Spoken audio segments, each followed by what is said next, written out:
neighbor's home for dinner for the first time. How would you ask if there are any unlocked guns in the home? Hey. Hey, we're so excited for tonight. Before we come over, may I ask a few questions? Yeah, of course. Do you have any pets? Yes, we have a dog. Great. Do you have a pool outside? Nope, just a big old backyard. Nice. Another question. Are there any unlocked guns in the home? Our guns are stored securely, locked in a safe that the kids can't access. Awesome. Yeah. Now, let's just talk about what we can bring for dessert. Learn how to have the conversation at agreetoagree.org. This is AP News Minute. Republican Senator Lindsey Graham has died at age 71, AP's Julie Walker reports. Graham was a former Air Force lawyer elected to Senate in 2002 after serving in the House. He once opposed Trump and ran against him for president in 2016. I'm Lindsey Graham, and I'm running for president of the United States. Trump posting about Graham on social media, one of the greatest people and senators I have ever known. Iran launched airstrikes on Qatar, Bahrain, and the United Arab Emirates Sunday after Iran attacked a container ship in the Strait of Hormuz, and the U.S. military then struck Iran. AP's John Gambrell is in the UAE. There had been hopes that negotiations would resume over trying to reach a permanent end to the Iran war. And Iranian state media is reporting new attacks on military targets on an island near the strait. I'm Donna Water. As parents, we have a million things running through our minds. Playdates, checkups, groceries, laundry, diapers, work, carpool schedules, picture day, swim team, did we mention diapers, birthday parties, meal prep, lost permission slips, dentist appointments, and the dog that still needs to be walked. So it's easy to make a mistake. Oh, I forgot birthday candles. Sit tight, hon, I'll be right back. We say we'd never put our kids in danger by leaving them in the car alone. Oh, wait, since when are candles not on the baking aisle? But never happens. And temperatures as low as 60 degrees can be deadly for children left behind. So always bring them with you, and every time you park the car, stop, look, lock. Brought to you by NHTSA and the Ad Council. My name is Emma. I am 13 years old. 6 years ago, I was injured in a car accident that left me paralyzed from the waist down. Once I completed rehab, my mom applied for a Canine Companion service dog. Last January, I finally got to meet my service dog, Marcia. We quickly developed a very strong bond. Together, we go to my horseback riding lessons, school band practice, swim meets, and archery classes. Together, we pick vegetables, and we like to cut flowers. I love Marcia. She makes me feel like together we can do anything. I can't imagine life without her. She's a part of the family. We are just one of the thousands of teams Canine Companions has paired together over the past 50 years. With your help, we can continue for another 50. Visit canine.org to see the many ways you can change lives. I can tell that we are gonna be friends.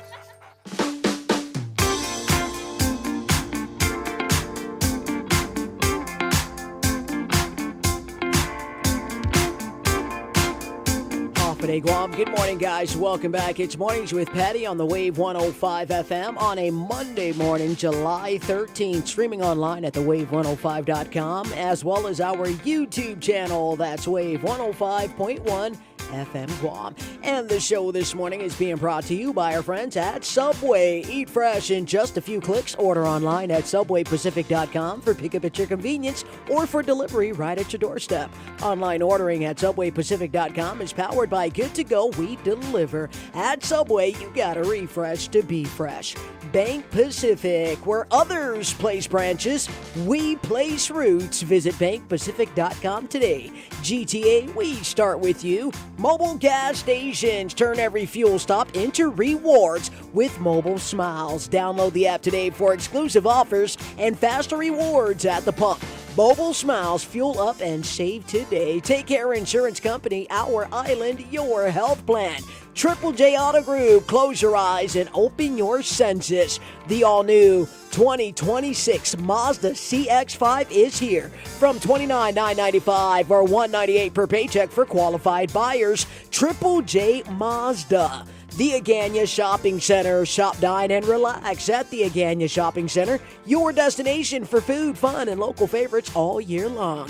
Patch, tinting, and detailing for all your special interior cleaning. Call 671-483-7522. Code 1 Store is your tactical shop for public safety and everyday gear. Serving Guam since 1999. Shop 511 Tactical and Condor Outdoor plus steel toe footwear. Stop by Code 1 Store today. And Chili's Grill and Bar. At Chili's, more live, great food, and memories happen here. Real talent is defined by what people can do, not where they learn to do it. So by stopping at the education section of a resume, you might throw away the perfect hire. Skills First Hiring helps you see talent others miss, like more than 70 million stars, skilled through alternative routes. Let their story unfold and gain a competitive advantage, because hiring managers who start with skills are 60% more likely to find a successful hire. Hire skills first. Learn why at tearthepaperceiling.org. Brought to you by Opportunity at Work and the Ad Council. To kids, summer isn't just time off.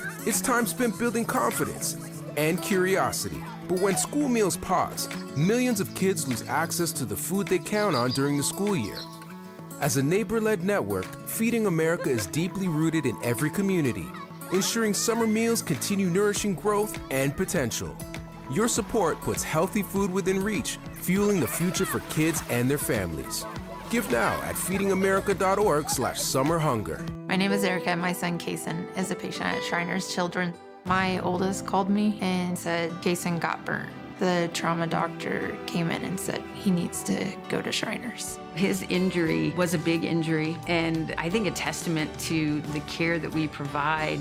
He's fully functional. He's riding his dirt bike, doing all of the things that you would want him to do. We're just so thankful that Kason is still here. Go online right now to loveshriners.org. The views and opinions expressed on this program are those of the show hosts, guests, and callers, and do not necessarily reflect the views of the staff or management of Wave 105.1 FM, Glimpses Media, or our partners. We strive to provide quality, respectful, and engaging content, and we welcome you to participate in the conversation. Thank you for tuning in to Wave 105.1 FM. Enjoy the show. Hafide Guam, over the last 2 years, we have built strong relationships, opened new doors, and created real opportunities for our island. Those partnerships continue to grow stronger, and together, we are making meaningful progress for Guam. Early voting for 2026 primary elections begins July 9th and runs through July 25th at the Westin Resort. Tuesdays through Saturday from 10 a.m. to 6 p.m. Now is not the time to lose momentum. The foundation has been laid, the relationships have been built, and opportunities before Guam have never been greater. Your vote will help ensure we continue moving forward together. I humbly ask for your support and your vote. Let's keep building a stronger future for Guam. I'm James Moylan, a candidate for Congress, and I approve this message. Paid for by James Moylan for Congress. David L. Camacho, Treasurer. Hafide Guam!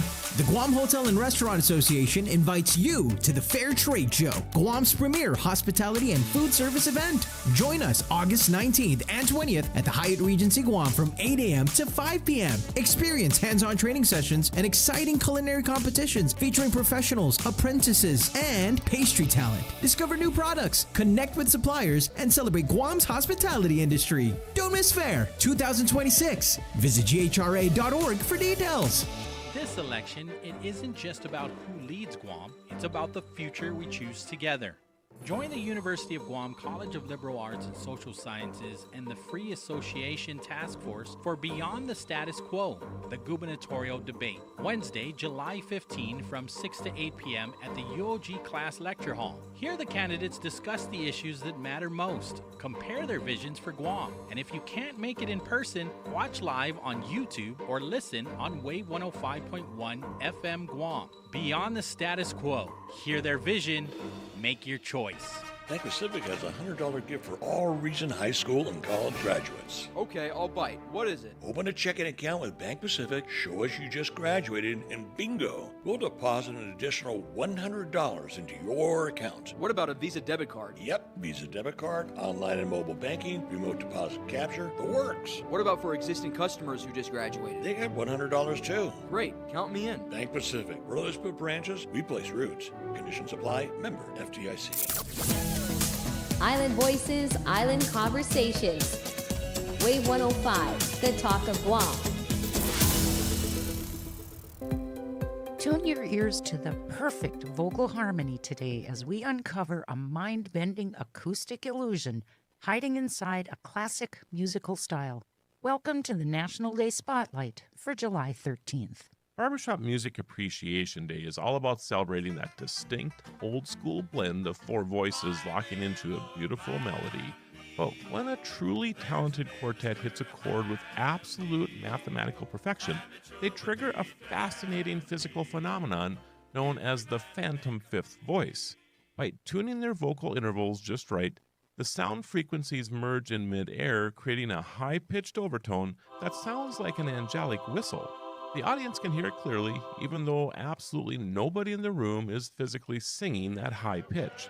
It turns out that barbershop harmony isn't just a nostalgic musical tradition, it is a brilliant display of acoustic geometry where four singers can trick the human ear into hearing a ghost in the room. Isn't it incredible that they can trick us into hearing somebody that's not there? Yeah, it is interesting. That it is, but they're so talented and so good. Is this why you drag me to all their concerts? Absolutely, because they are so wonderful. Because you look for the ghost in the room? I do. We are also celebrating National Beans and Franks Day and International Town Criers Day. I'm Alice Anderson. And I'm Arlo Anderson with National Day Calendar, reminding you to celebrate every day. If you're looking for world-class website hosting at a fair price, Pair Networks is your best choice. Founded in the early days of the web and still going strong today, Pair Networks now hosts over 150,000 websites for its demanding customers worldwide. Setting the standards for excellence, Pair Networks has a technical and support staff that's second to none. A highly stable company with top-of-the-line technology, Pair Networks offers total reliability and flexibility for your website, and even a money-back guarantee. Whether you're a professional web designer or a beginner just getting your site online, Pair Networks has a web hosting plan that's right for you. Make the move today. Log on and learn more at pair.com. That's PAIR.com. Pair Networks. World-class web hosting at a fair price. Visit us at pair.com. Pair Networks. For Guam talks, debates, and stays informed, Wave 105, the talk of Guam. 105.1 The Wave is the talk of Guam. You ready? Who's ready for some of that good love? Count me out. And you've got it tuned in to Mornings with Patti. Come on. 1, 2. Good love. That's what I'm drinking. I am saying the good love is happening right now. If you want to hear anything out of me today, it is going to be absolutely positive. What a lovely weekend we've had and what a great week we have ahead of us. Very busy on Guam right now. It's 6:13 in the morning, though, on the 13th of July, moving in halfway over. Yes. I mean, we're more than halfway over with the year, but we're almost at the half point for July. I mean, nobody really cares. They're just like, slow down. You move too fast. Or if you're the 2,000 or so people that don't have water, then you're saying speed up life because I'm over it. We spent a lot of the weekend this morning just watching comments and hearing from people who have just had it up to here. You could tell You could tell when somebody doesn't have water, and I think that's the hardest part of watching folks. Just like, I can't wash my hair. I have to decide what ration of water that I'm going to clean, and it's usually going to be the house before my body. So there's that. Okay, here we are on a Monday morning. Welcome to the program. Hey, yeah, there's dice on that side of the glass. Guam Hop Day, everyone. Welcome You doing back, good? guys. Okay. I'm great. Nice weekend. Good morning, Just- everyone. Yes, indeed, for sure. All right, that's good. Yes. Just wondering. Yeah. No. Just- yeah. It was. You know, all of the Yeah, all of the things are working, right? Right. Everyone's live and well. What? You know, Name me good. one big thing that happened. One big thing. Yeah, that happened. anything really big. It doesn't have to be. Holloway fight. Oh, you watched that? Yes, Mo Holloway just Holloway. knocking out, what's his name? Yes, Max Holloway. Oh, Max Holloway. Max Holloway, Conor McGregor. That was a great. Yeah, you see, I was expecting a little more, but yeah, it was a great Well, fight. he It was a great actually fight. McGregor actually got hurt pretty badly too, didn't he? He needed it. He needed it. Yeah, he man, needed a good just beat shut down. him up. Max, who's Mo Holloway? Yeah, I don't know who Mo Holloway. Max is. Holloway. Yeah, See, hey. I'm not really big on the UFC good. until somebody like gets hurt, and then I'm like, Hawaiian fighter. He's a Hawaiian fighter. oh, is he? Yeah, Okay. yeah, Hawaiian fighter, 7-8er. Yeah, he Okay. came So through. you watched that? Yeah, You watched that was a that? lot of fun. That was a Yeah. good fight. That was a nice fight. So that was a big weekend. Let's see. No, just I think just the that. focus was on that. Well, you know, what I mean? a good Got money on the uneventful line week. here. Yeah, okay, Yeah, good for we got you. money on the A good uneventful weekend, considering 7 days ago we were underwater. Considering, yes. Yeah, yes. yeah. In fact, I was sitting at the dinner table last night, and I turned to Erica and I said, "Was it this time last week our power went off?" And she said, "No, it was a little bit later in the night, but in early morning when we were all sleeping, and then it died." And I said, and that was the beginning of a week of no rest. And I think that there's a lot of cranky people out there, you know, not having the utilities. And I don't care even if you have it on now, but it's the stress of not having it that you kind of get a little bit salty, and you know things aren't going well as we have certainly imagined. But here we are 1 week later, and I hope that everybody had all the naps that they needed with their new aircon going, and you know whatever. But highlight of my weekend? Yes. Got Starlink, Let's baby. go. Hey! I got Starlink. Welcome to Starlink, Patty. You know, they have not no bad. Starlink units on Guam. Oh. Yeah, so I caught Tia and Jesse the night before they were, the 2 nights before they were leaving to come Got you. here. All right. And okay. the very next, I caught them that night, and on the very next day, they ran over to, I think, Sam's Club and picked up a Starlink. Took up pretty much one half of their suitcase. I didn't realize it was that big. Yes. But, you know, I'm not a big Elon Musk person. Okay. And I probably wouldn't have waited for the Starlink. I probably would have waited for the company, the provider, to come out. But they're not coming out until late this month. And life has to continue to happen. And it's really nothing. And like I said, it's not my account. So the executive decision had to be made about people needing the communication and needing the data to be able to complete their jobs. My job is critical to having the service. I can always use my cell phone, which has been a great backup. Right on. But it you know, when the service providers are all trying to gas up their cell towers, it just creates another layer of frustration. And you and I know we deal with time. A minute is a long time for people like you and me, but it's a really short time to get things done. So we had to make the executive decision to make the investment, and it's hilarious. So Sean gets the Starlink and immediately goes outside to find.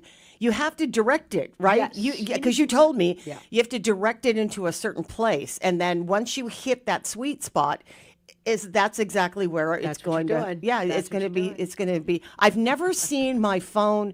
My connection say excellent.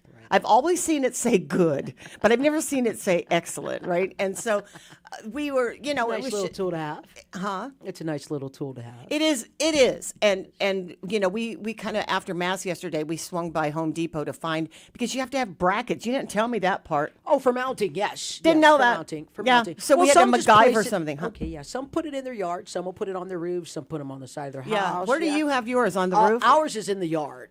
Yeah, because I'm not climbing up and down. Oh, yeah, every yeah, 5 okay. minutes to- Well, Sean, it was so funny because Sean takes it, and because he was the one who really, he was like, we got to get this now because he has things to do, right? And he's like, I rely on this for his studies. So, and he was just frustrated. He was hotspotting with everybody because his phone account is actually in San Francisco. So he's really at the mercy of Wi-Fi. Anyway, so that's why we had to go and grab it as soon as we could. And so he goes outside. It's like having a new toy. He goes outside and he finds the sweet spot. And apparently it's on the backyard patio table.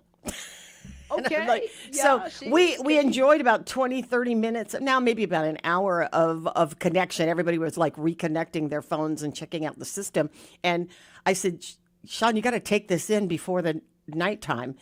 And he's like, yeah, we're thinking about it. I don't know. I mean, that's right for the pickings. You know what I mean? Somebody could jump a wall and I don't know. It's just a piece of equipment like that. You just don't want sitting on the dining room table. I mean, a patio table. So we ended up yesterday MacGyvering a bracket because my son-in-law is brilliant.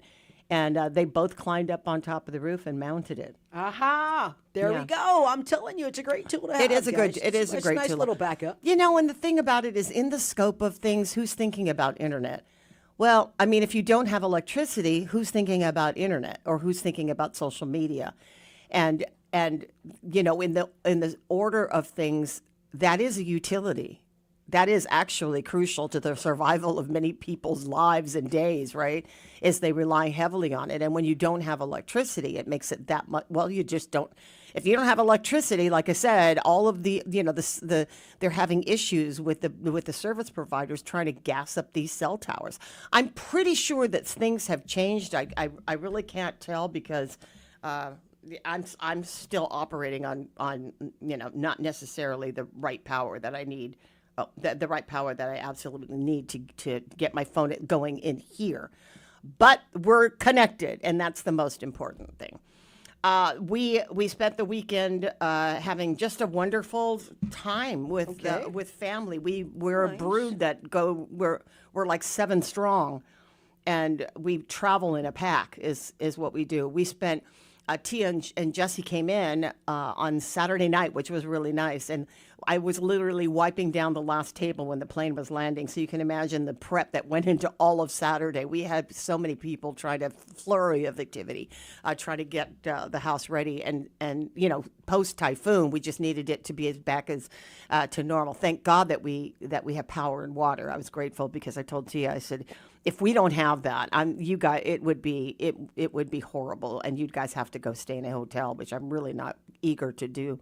So thank God everything worked out fine. So here we are, complete family intact and ready to conquer the next couple of weeks of the summer and the next couple of weeks of the election. They've already started early voting. That's happening at the Westin every day. And over the weekend on Saturday, they were also allowing folks to come and vote.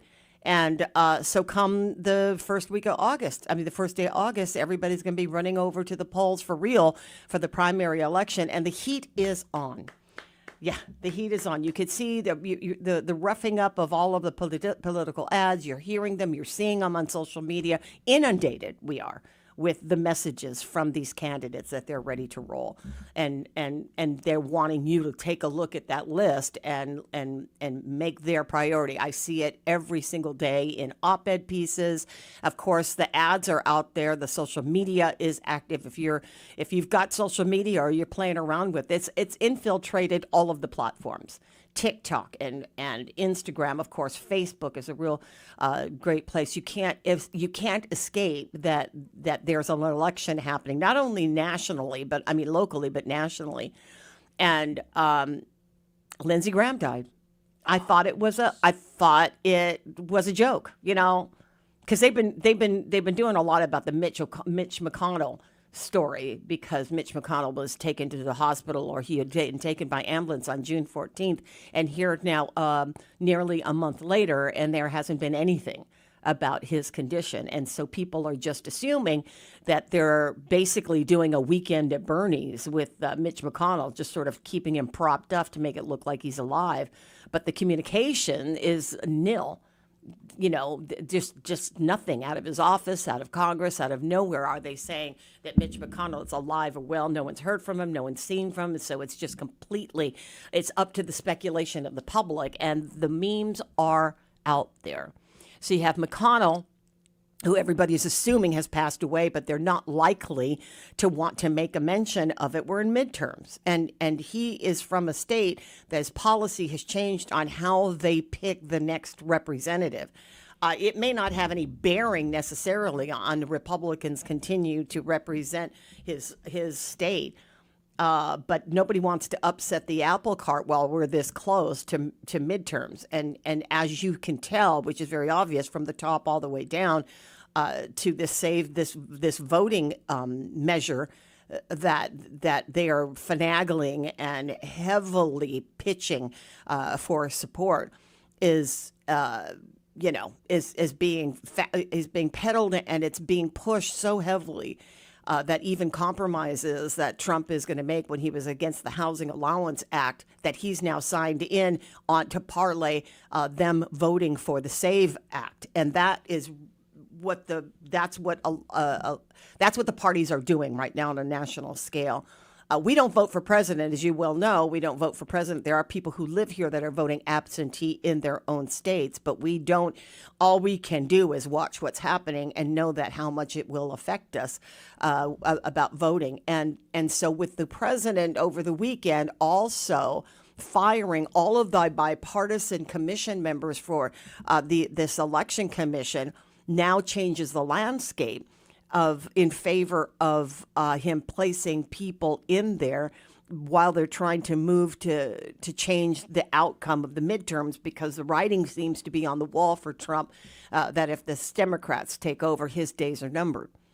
Because impeachment is the one word that everybody's talking about, and it just gets weirder and weirder in this country. So as we're watching that unfold over there, because they're changing the rules and making things more, making judgments and certainly making decisions, executive decisions that could affect the outcome. Over here, we're just playing good old politics. And it showed in the budget session. They over the past several days have been, as we have expected, that they're all lined up in their pre-positioned positions, trying to make a name for themselves during this budget conversation, because everybody is in need of some kind of break, or definitely in need of a break if you're a big business on Guam. And the BPT was threatened over the ideas of some of these senators that it shouldn't decrease again in October as planned, and several senators making pitches for it to stay the same, if not increase it back to 4.5, so that there's more money for the government. And that was an argument that was made between Lester Carlson and BBMR and Chris Duenas, and a follow-up to his objections to, and obviously the objections of the majority in the legislature to not roll back the to roll back the PPT as planned. A couple of great ideas that were coming out of that. One of them was Chris Barnett. I mean, this is all part of the politicking. It's not bad. It's not bad for a sitting politician to make a case for the people when they're talking about the people's money this close to an election. And you can see the lineup for people who are just trying to get on the right side of people's sentiments about having no money right now. I looked at my power bill. Granted, I've had more people living in the house in the past month, so the consumption has been pretty high. I don't...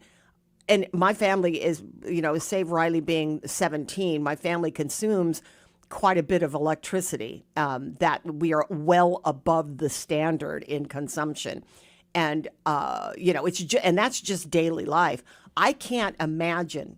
Well, I can't imagine, because at one point I did have a full house of 7 people, or 5 people living in the house at one time. But this wasn't when the power bills were enormously high.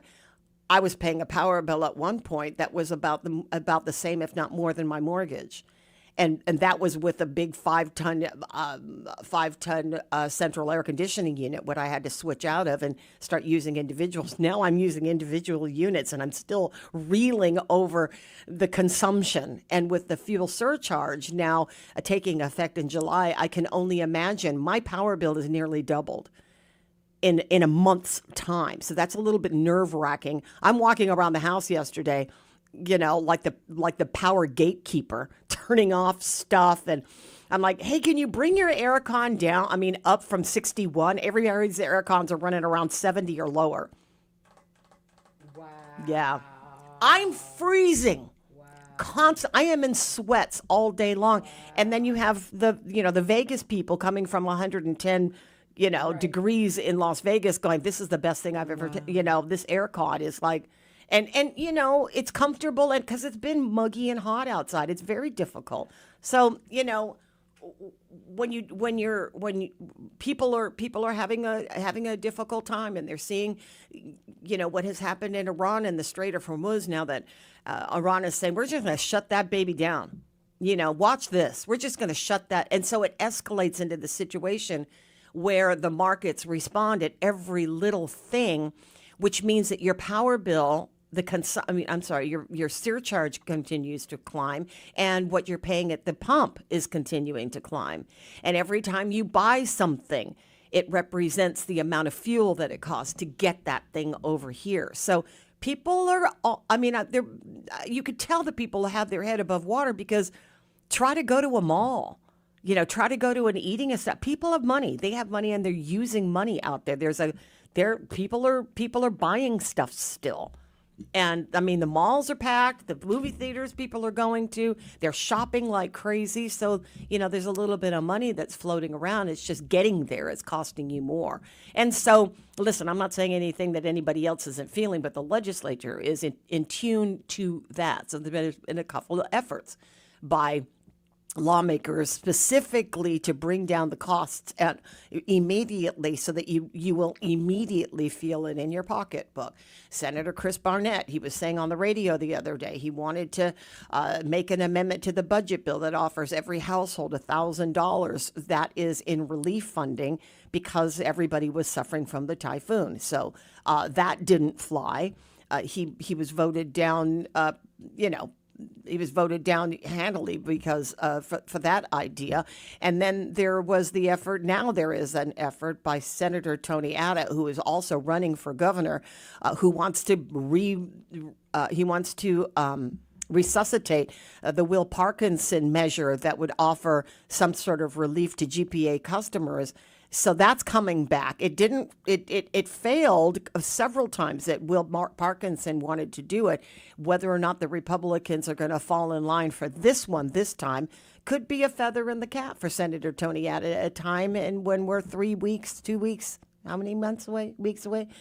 Just shy, 2 weeks shy of the primary election. So the conversations are out there about saving money, and you hear it in these budget talks. It's T-minus 3 days. Oh, make that, 4 days. T-minus 4 days that they have to get this budget passed. They want to do it by the 17th.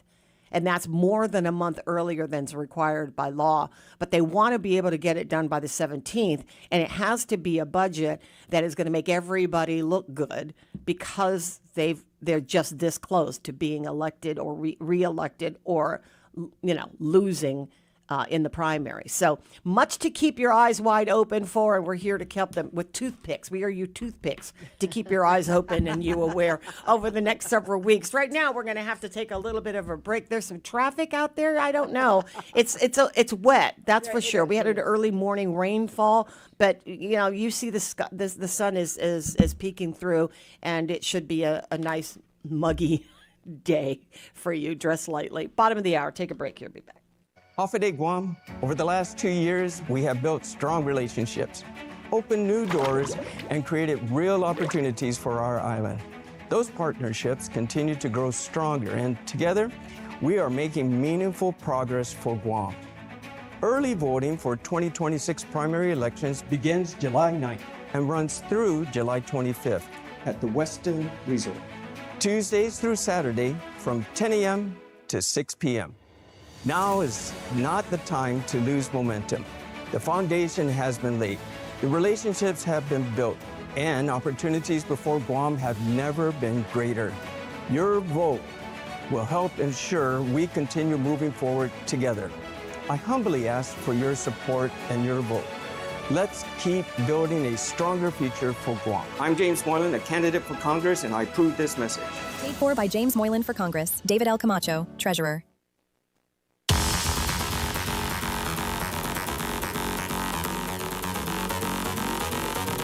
Confident Guam. Good morning, guys. Welcome back. 32 minutes after 6 o'clock. It is a Monday morning. We got some wet roads, guys. Scattered showers this morning, so please do watch your speed limit. Let's keep our eyes on the roads, not on the phones. You know there's no texting and driving on the streets of Guam. We do, however, have our friends at the Guam Police Department. We have Guam Customs and Quarantine, as well as the National Guard. They are assisting with traffic this morning as we still are recovering from Super Typhoon Bobby. So make sure that you guys watch your speed limit coming along these traffic light intersections that are still inoperable. However, our friends at the Guam Power Authority are definitely on that. So if you're coming from the northern side of the island, we're looking at Route 3 this morning. It looks like traffic is beginning to pick up. That's going to be outside of Ukinu, getting around GRMC. That's the Guam Regional Medical City.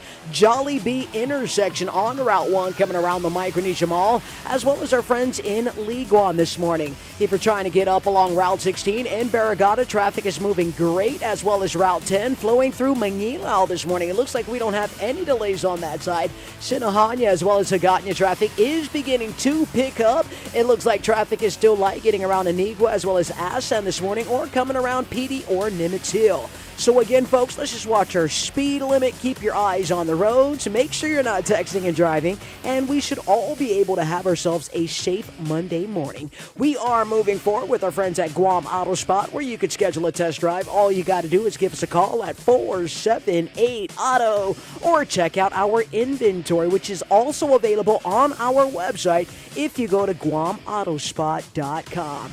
This is your traffic report right here on the Wave 105 FM. This is Mornings with Patti. Good morning, Guam. The road to Adelup is in full swing. We recently spoke with Democrat candidates Lieutenant Governor Josh Tenorio and Senator Tina Munilla Barnes to learn more about their vision for Guam. Catch the full conversation that took place on May 26th on the Wave 105's YouTube channel. This is a glimpse of Guam radio station. This election, it isn't just about who leads Guam, it's about the future we choose together.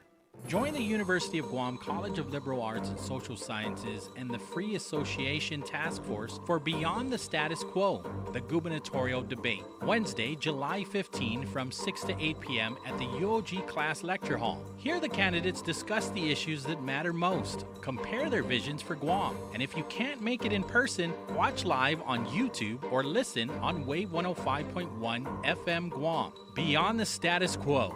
Hear their vision, make your choice. Hafaday, Guam!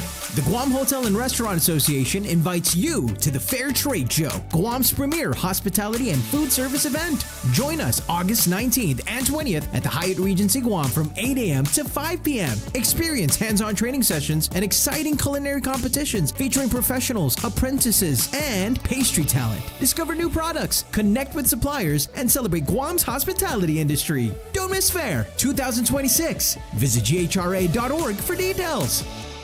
Bank Pacific has a $100 gift for all Region High School and college graduates. Okay, I'll bite. What is it? Open a checking account with Bank Pacific, show us you just graduated, and bingo! We'll deposit an additional $100 into your account. What about a Visa debit card? Yep, Visa debit card, online and mobile banking, remote deposit capture, the works. What about for existing customers who just graduated? They get $100 too. Great, count me in. Bank Pacific, where others put branches, we place roots. Conditions apply, member FDIC.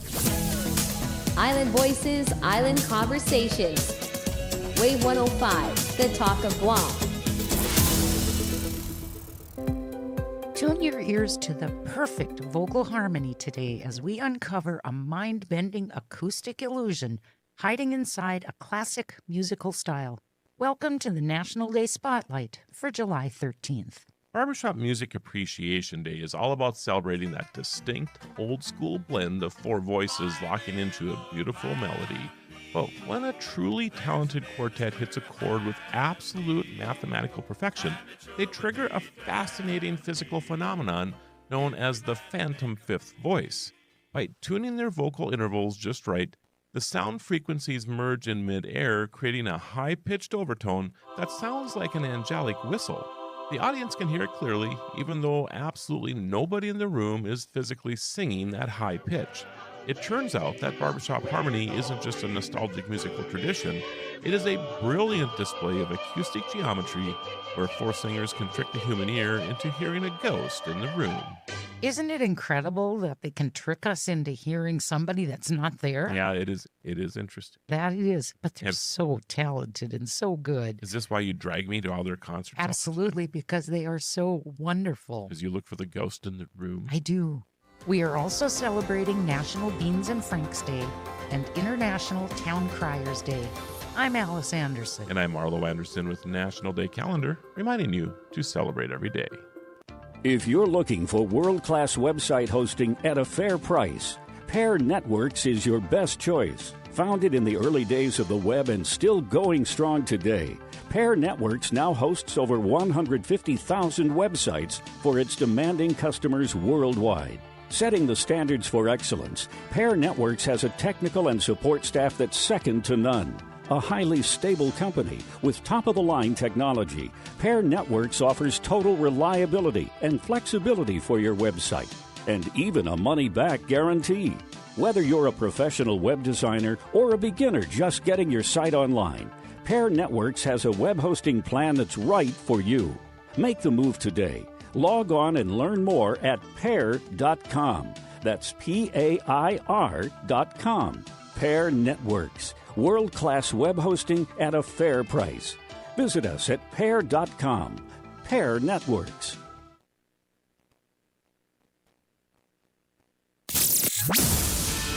For Guam talks, debates, and stays informed. Wave 105, the talk of Guam. Talking about guns with others might not always feel comfortable, but it could save a life. Here's a way to start a conversation. Your family is going over to your neighbor's home for dinner for the first time. How would you ask if there are any unlocked guns in the home? Hey, we're so excited for tonight. Before we come over, may I ask a few questions? Yeah, of course. Do you have any pets? Yes, we have a dog. Great. Do you have a pool outside?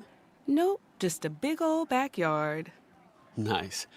Another question. Are there any unlocked guns in the home? Our guns are stored securely, locked in a safe that the kids can't access. Awesome. Yeah. Now, let's just talk about what we can bring for dessert. Learn how to have the conversation at agreetoagree.org. A public service announcement brought to you by the Ad Council.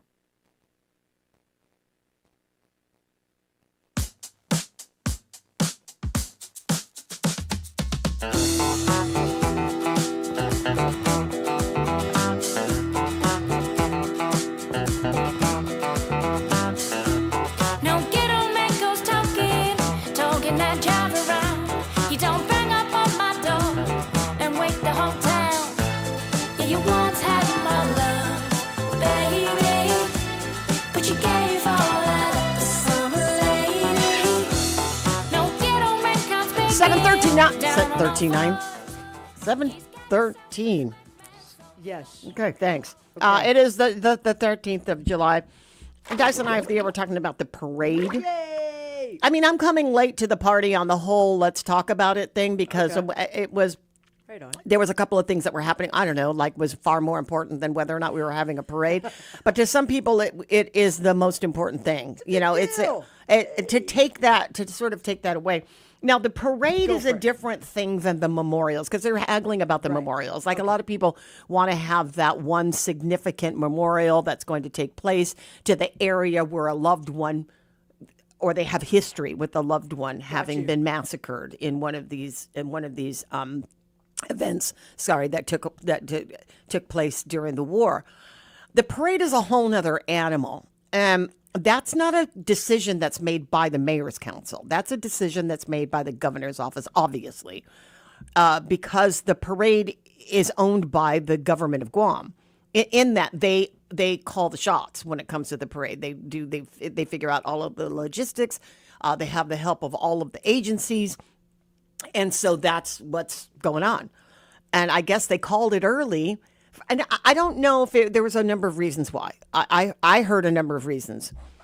You were saying because, again, you may not be presentable. I heard that one too. It's like there's still like sand on the road. I don't know. A couple street sweepers might take care of that. I've been up and down that roadway. I don't, unless I'm missing something. All right. We've seen trash and other regular everyday littered items or cleanup that needs to be done. Kind of like when you have visitors coming and your house needs to be cleaned up. You're not reconstructing a wall. You're basically bringing in the serious cleaning products, right? And I think that's kind of what I thought it was just needed with them to do a few, sweeping and, sprucing up like they do every year. And by this time every year, you have crews out there that are trying to restripe and, make sure that, all of the lines are clear. And then you're just shaving up the trees and making it, shade available for people. And I don't know if they were concerned about there being debris to the point that they didn't have enough manpower in these agencies to do their part. And so the other thing I was hearing is that it's too taxing on the agencies because in this recovery, they're out doing other things. Crews are out there doing other things. So DPW, I think, is the lead agency when it comes to clearing out. Right. And they've got all the heavy equipment and they've got the schedule and they've got the personnel. If DPW says, listen, we've got way too many roads that need to be cleared or the debris, we can't make the parade a priority when we've got trees that are downed and how do you decorate the floats? We don't have flowers. Yeah, all the flowers have been. Where's all the flower we're gonna get? But people are saying, yeah. I mean, they're saying, we don't care about that. What do they assemble? I think that a lot of times the float is the thing. I mean, the entries, you're down there to watch stuff go by, and if they don't have any way to make the stuff go by, then what is this going to turn out to be? A failure. It'll be, oh my God, the administration had the worst parade in history of parades because there was nothing to look at. They didn't have all of the equipment trucks and people celebrating the crews of GPA. They don't have the beautifully decorated floats from the island that, are usually harvested from the boonies and the flowers and all of the things, foliage that are needed. And then there's also time, Each village has got its own share of issues trying to, clean up the stuff. And so they're just saying there's no time to invite people over to our house at that magnitude because our house is just too messy. And that engages, the military as well. They do marching in it. So somebody was saying they should just do it. Hey, the fireworks. How about fireworks? You don't need clean roads for fireworks. No, yes, you don't need clean roads clear for skies. fireworks. Yeah, we need clear skies. So maybe we might still have fireworks. There might be some sort of I don't know what will each individual village be able to pull something off? No floats or that thing, but. You can't have tens of thousands of people rushing down to camp and to do all of that. If they're and maybe they're not going to get the same people. They're like, listen, I just went a week without electricity. I'm not trying to spend the night on Marine Corps Drive with no electricity that one day. So all of the signals, I guess, pointed that it's just not the time. And then you run the risk of having it anyway. And pulling together whatever resources that could happen for people to have a good time. People are always going to compare it to other times. If you scale it back at any moment, then it becomes a bum. It's like, it was a bum parade. And then it's a reflection on the organizers. They just don't want to hear you whine about how bad it was because they're telling you it's not going to be what you think it's going to be. And so I know that there's big public conversation about having the parade, but I think it's larger than just wanting. I don't think that there's anybody who wanted to cancel parade. I can't imagine that there was anybody who wholeheartedly thought that was a good idea. But when they really started looking at the realities, it just So what we should be working on is what will be right? Because it gets really emotional for people. It's like the Liberation Parade is when we celebrate this, and, so many people died, and we're doing them an injustice. And I mean, I don't think we need to go that deep. I don't think that we need to say that one mass memorial is going to be disrespectful to the people in Tinta. You know what I mean? You can't say that is a disrespect. It's just that difficult times call for them to have to consolidate. I don't know what goes into them. I just don't know what goes into these events. I know Menengun is the largest scale that they have, because that's everybody. Oh, yeah. And then in the different villages where they have memorials, these were, events that took place. And I hate to say that events, because it sounds like I'm downplaying actual murder that was taking place in some of these sites. And people still remember this, and they still use this as a remembrance of what Liberation Day was about. So I can't imagine that there's anybody in any decision-making table that says, hey, this is a great idea. Let's cancel the Liberation Day parade and just disrespect the whole event for the entire island of Guam. Give me one person who even introduced that as an idea, that they wanted to cancel this out of spite, or because they were disrespectful to the dead.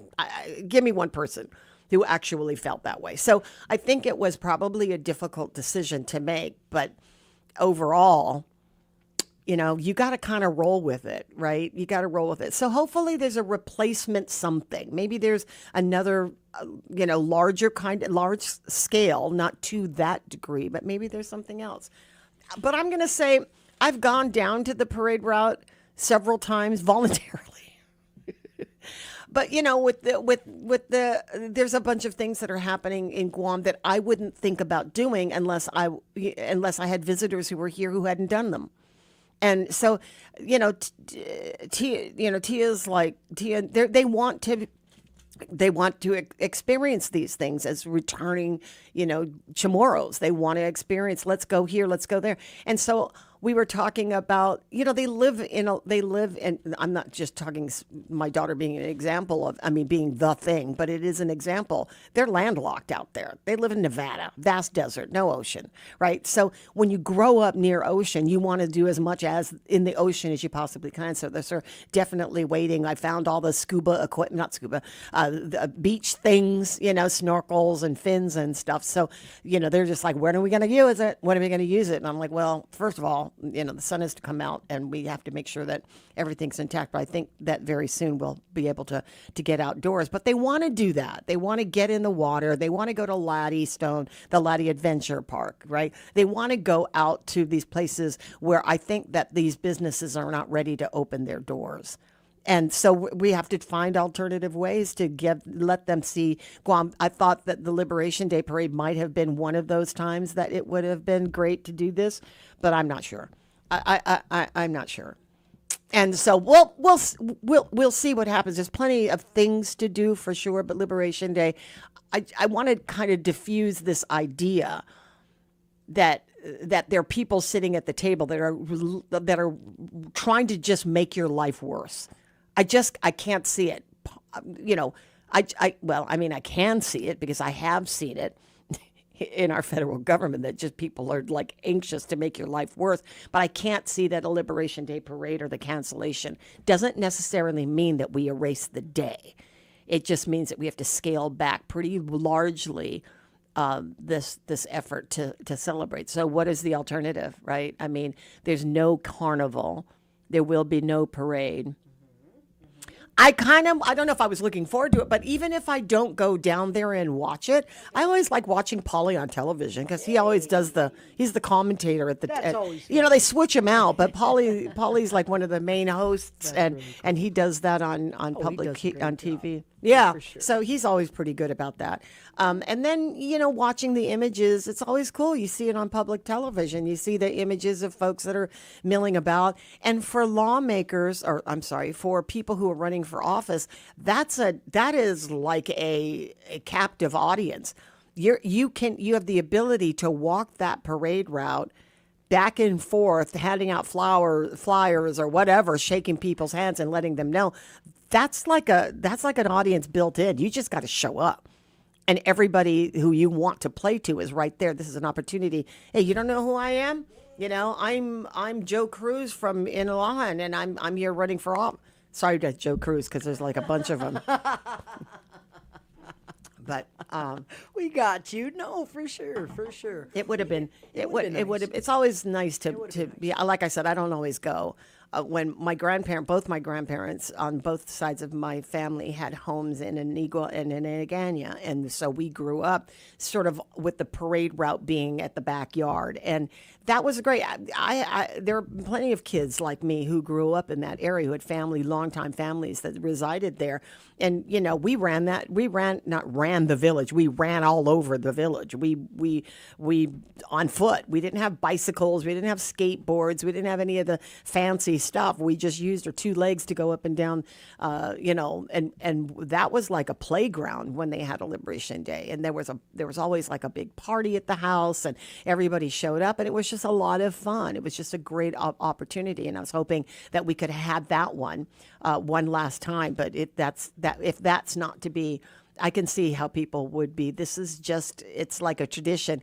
The thing is that a lot of people go, I don't go, but I like to know what's happening. And those people seem to be the ones that are screaming the loudest. You know, but you know, not to say you can't have your own Liberation Day parties, because that's what happens anyway. That's where I'm You're at. gonna have the That's same where I'm experience at your home if you just, parade up and down the street. Yeah, go to your local, everyone's got a baseball field in their village, you know what I mean? Get the team together. You guys can do, cook, barbecue some stuff. Oh, yeah. Have some Liberation What baseball day is that games. anyway? What day is Liberation Day? Liberation Day's on a Tuesday. Oh, on a Tuesday. Yeah, so, Is that like in a week? It is. So that's what we were saying. We're like, dang. yeah. So we were, the plan was that everyone was going to go Liberation, hang over the next day, can't make it to work. But oh yeah, that's right. Because Wednesday still, yeah, there's life on Wednesday. Wednesday still got life, but Yeah. nonetheless, you can always, gather the team and maybe put something on in your village. Do we work on July 21st? I believe so. Oh, okay. Yes. I got to look at my calendar. I Yeah. know, but we were all for the 4th, so let me look at the calendar and see Yeah, what we got okay. that day. Yeah. Okay. But yeah, nonetheless, you can still do something in the village, get the family together, get the teams together, Sure. some Liberation baseball. That's always a lot of fun. Go to the courts, you can do that. Pull out the grills. I mean, we're not going to be in Hagatnya, but nonetheless, you can still do something in the villages, guys. Yeah, you can still do something, and I it mean, probably be. right. And the mayors are going, God, put it on us again. Yeah, no, I mean, just we got like 50 million group chats, you know what I mean? Get in the group chats. Get in the group chats. Say, hey, guys, we're going to do a potluck at the baseball field at 3 p.m. Just call the crew, get together, and, put something on. I mean, it doesn't, it's not the end of the world. We can still do something. There's still a lot of options, guys, And let's not pretend we don't have fireworks, no names. All you people who just heard that fireworks were legal without any rules and regulations, and you're popping them off. I know a few of us still got fireworks, so yeah. Tia was telling me, I was telling you guys this. Her neighbor was bought like thousands of dollars worth of fireworks, and they were launching them from the front yard. See? You know what I mean? They had and there was a full-on fireworks show above their neighborhood. I mean, it was cool, but I think it's illegal. But, how do you, when you see that. Not encouraging it. Whose house are you going to stop by at first, right? Whose party are you going to break up? So you almost have to just tell people, listen, we're going to turn a blind eye, but can you not burn the neighborhood up? And can you clean up your wrappers when you're done? Because everybody in the neighborhood can enjoy it. Right. And they're smart because they're islanders, right? The next door neighbors, they're from Hawaii. And they're islanders. Islanders, they know how to make noise.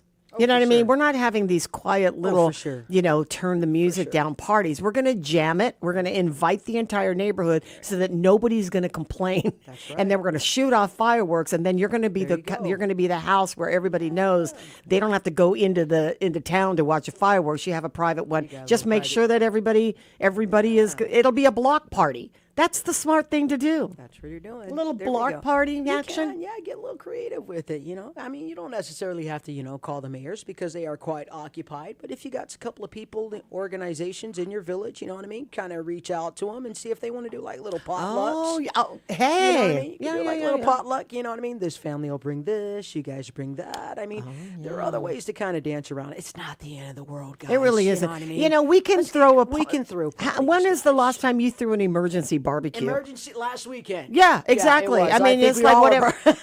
Yeah, you had a lot of meat. Yeah, You had a lot of meat to get rid of. Hey, but you had a lot of meat to get rid of. You get rid of by calling the masses and saying, "I'm getting rid of things."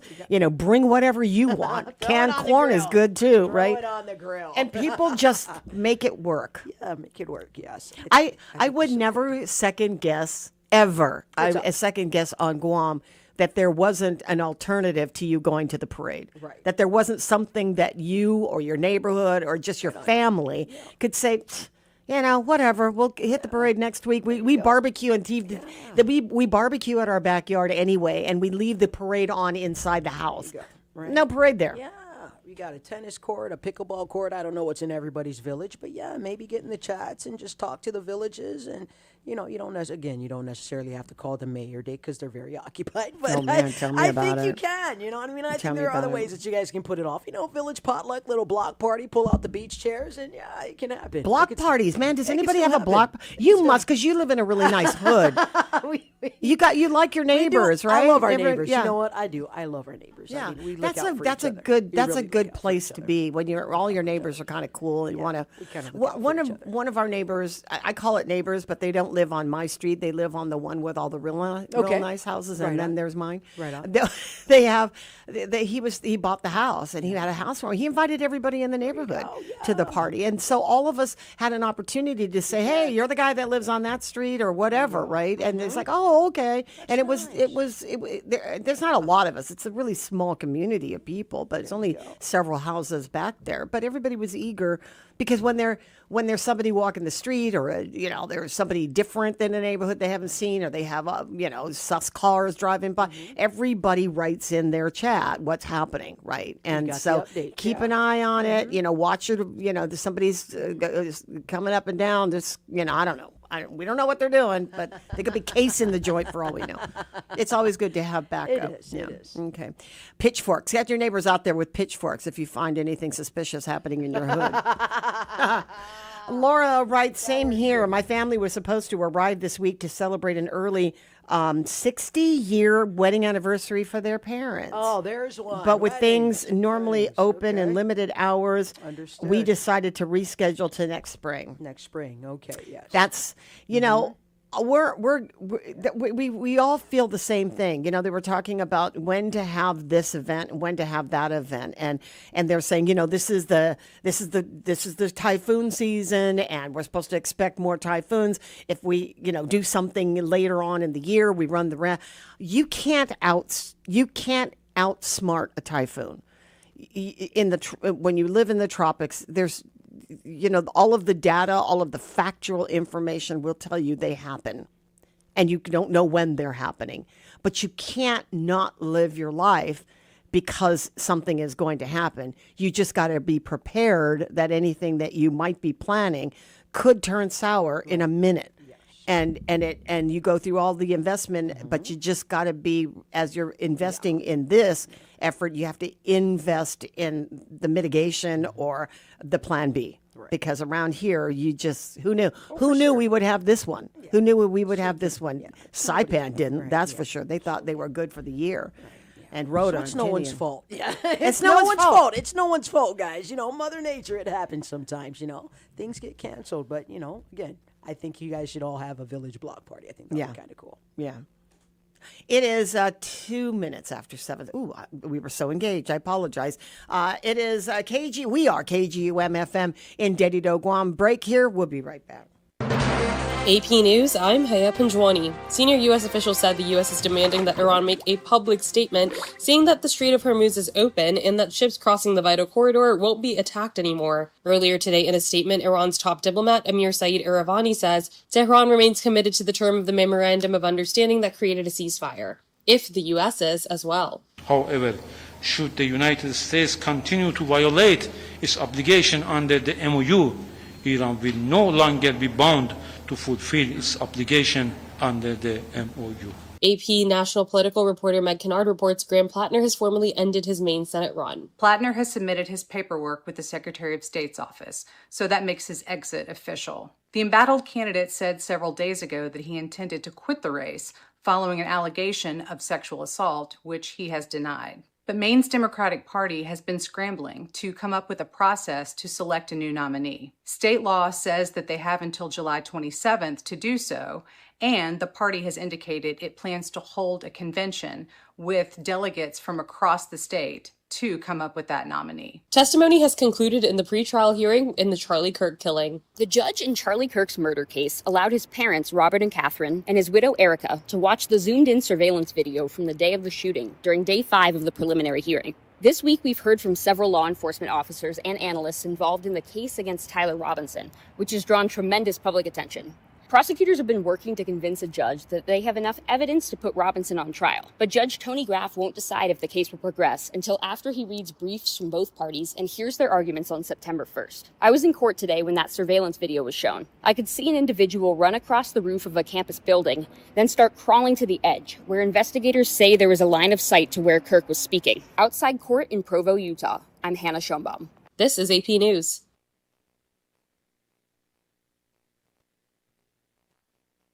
AP's Ben Thomas reports the NBA's reigning big man is getting paid. It's painful, it's painful. Victor Wembanyama on losing in the NBA Finals to the New York Knicks. But I'm not running away from that. I'm using that to fuel me. And now the 7'4" NBA Defensive Player of the Year has signed what will be the richest contract in San Antonio Spurs history. A person with knowledge of the negotiations tells AP it's a 5-year extension that could exceed $250 million if the player option in the final season's picked up. The source says Wembanyama could have agreed to a deal that topped $300 million, but chose a lesser amount to give the Spurs flexibility with the contracts of the team's other budding young stars. I'm Ben Thomas. Spain has reached the World Cup semifinals with a 2-1 win over Belgium. More on apnews.com. Close your eyes and open your senses. The all-new 2026 Mazda CX-5 is here from $29,995 or $198 per paycheck for qualified buyers. Triple J Mazda. This election, it isn't just about who leads Guam, it's about the future we choose together. Join the University of Guam College of Liberal Arts and Social Sciences and the Free Association Task Force for Beyond the Status Quo, the gubernatorial debate, Wednesday, July 15 from 6 to 8 p.m. at the UOG Class Lecture Hall. Here the candidates discuss the issues that matter most, compare their visions for Guam, and if you can't make it in person, watch live on YouTube or listen on Wave 105.1 FM Guam. Beyond the Status Quo. Hear their vision, make your choice. Hapade Guam. Good morning, everyone. Welcome to Mornings with Patti on the Wave 105 FM. It is 7:05. This is a Monday, July 13th, streaming online at thewave105.com, as well as our YouTube channel. That's Wave 105.1 FM Guam. And the show this morning is being brought to you by our friends at Subway. Eat fresh in just a few clicks. Order online at subwaypacific.com for pickup at your convenience or for delivery right at your doorstep. Online ordering at subwaypacific.com. It's powered by Good To Go. We deliver at Subway. You gotta refresh to be fresh. Bank Pacific, where others place branches, we place roots. Visit bankpacific.com today. GTA, we start with you. Mobile gas stations turn every fuel stop into rewards with Mobile Smiles. Download the app today for exclusive offers and faster rewards at the pump. Mobile Smiles, fuel up and save. Take Care Insurance Company, our island, your health plan. Triple J Auto Group. Close your eyes and open your senses. The all-new 2026 Mazda CX-5 is here. from $29,995 or $198 per paycheck for qualified buyers. Triple J Mazda. The Agana Shopping Center. Shop, dine, and relax at the Agana Shopping Center, your destination for food, fun, and local favorites all year long. Pat's Tinting and Detailing for all your special interior cleaning. Call 483-7522. Code One Store is your tactical shop for public safety and everyday gear, serving Guam since 1999. Shop 511 Tactical and Condor Outdoor plus steel toe footwear. Stop by Code One Store today. And Chili's Grill and Bar at Chili's. More life, great food, and memories happen here. Good morning, Guam, and welcome back. It's Mornings with Patti right here on the Wave 105 FM. The road to Adelup continues. This time, we sit down with Republican candidates. Vice Speaker Tony Atta and E.J. Calvo. Catch the full conversation that took place on May 5th on the Wave 105's YouTube channel. Stay informed and hear their vision for Guam's future. Wave 105 is a glimpse of Guam radio station.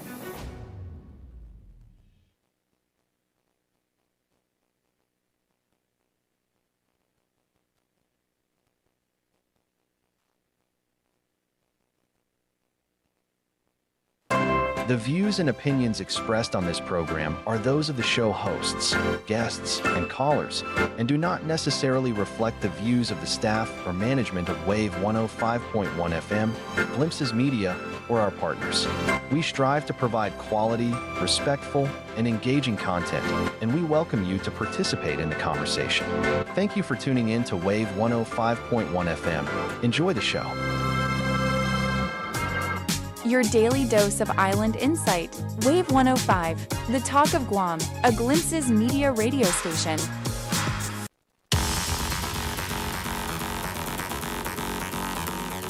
Hafide Guam, good morning, everyone. Let's go ahead and hit the streets right now. We have a good 8 minutes after 7 o'clock on a Monday morning. Let's go ahead and see how traffic is looking. We're going to cruise along the southern end of the island.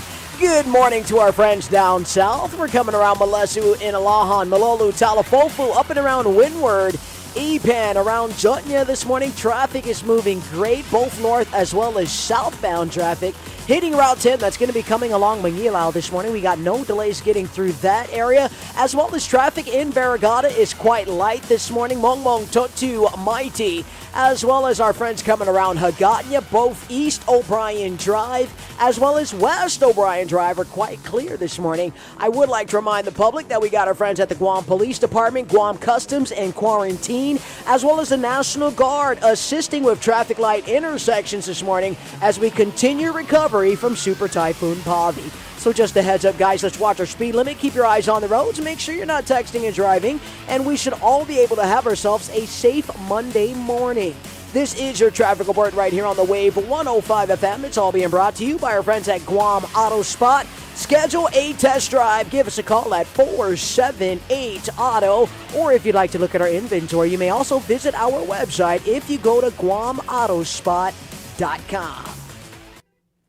Rise and shine with Roots Breakfast Buffet. Served daily from 6:30 to 9:30 a.m. at Guam Plaza Resort. Seniors enjoy 15% off for a limited time. Save your spot now. Call 671-649-7760 to reserve. Hungry and need gas? Mobile's got you covered. Now through July 31st, Mobile Smiles app members can enjoy a free 6-inch Subway sandwich with every minimum fill-up of $30 gas at any Guam mobile station. Available exclusively on the mobile app. It's an easy summer win. Fuel up, open the app, and enjoy the rewards. Not a member yet? Pick up a Mobile Smiles card at any mobile location and register today.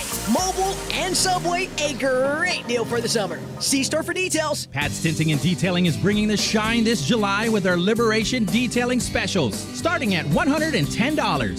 From Jigo to Malesu, we got you covered. Call 647-SLAM or WhatsApp 483-7522. Viva Guam! Close your eyes and open your senses. The all-new 2026 Mazda CX-5 is here from $29,995 or $198 per paycheck for qualified buyers. Triple J Mazda. This election, it isn't just about who leads Guam, it's about the future we choose together. Join the University of Guam College of Liberal Arts and Social Sciences and the Free Association Task Force for Beyond the Status Quo, the gubernatorial debate, Wednesday, July 15 from 6 to 8 p.m. at the UOG Class Lecture Hall. Here the candidates discuss the issues that matter most, compare their visions for Guam, and if you can't make it in person, watch live on YouTube or listen on Wave 105.1 FM Guam. Beyond the Status Quo. Hear their vision, make your choice.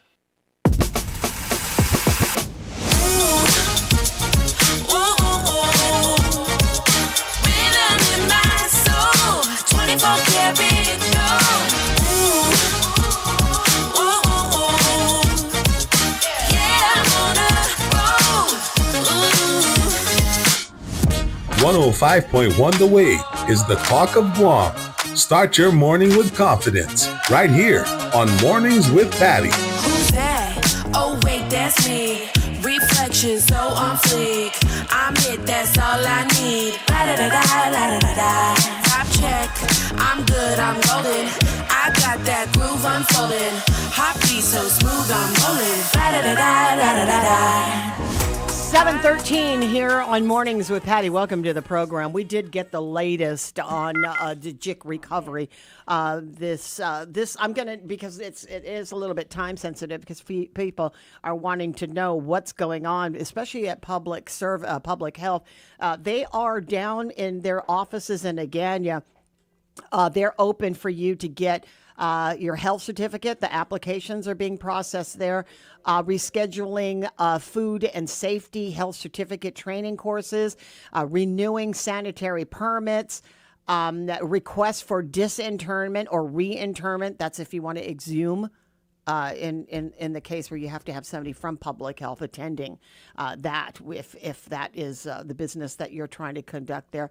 The controlled substances registration, they say expect longer lines and wait times, because everybody's trying to do the same government business as everybody else. Also, they are going to be distributing food commodities today from 1 to 4. I'm sorry, not today, from tomorrow, 1 to 4 at the breezeway of the Governor's Complex at Adelute. Now, this is for folks who are experiencing some sort of need to replace their food that they lost. And a lot of people lost a lot of food. And so they are receiving requests, or they are going to be distributing food for those receiving SNAP or are on Medicaid or MIP, or you have limited resources, should be the people who would be eligible and who should be first in line. You're asked to prove ID and have to complete a brief form to confirm household eligibility at the time that the food is distributed. And then here we go with the Guam Water Works Authority. They're saying conservation is the word. With everybody now getting water, not everybody, but the majority of the islands, they're worried about being able to accommodate. So if you've got water, don't be running the faucet crazy. Make sure that you, use it for the regular purposes. Also, obviously, don't play in the water. Don't water your lawn. Don't wash your car or do any unnecessary, high. A lot of washing machines are going off for sure. People trying to clean up all of their wet and damp stuff. So there's that. I was talking about how over the past week we've been watching the legislature haggle over the budget.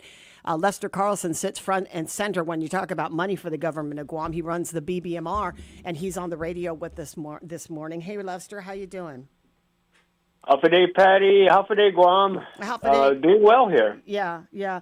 I mean, you've been through these before, Lester. You're over there making a case for the money, and they're on the, they're over here on the legislature side, trying to control the money. I mean, it's the regular game that is played every year. Anything standing out during these budget proceedings that are different than times that you've been in this administration?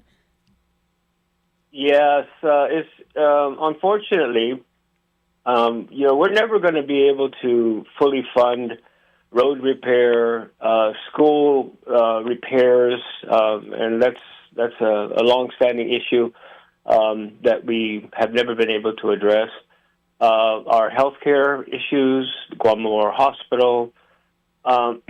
So with the legislature pretty much set the majority on cutting the BPT again, we're talking about over $40 million less to appropriate for public safety, public health, public education.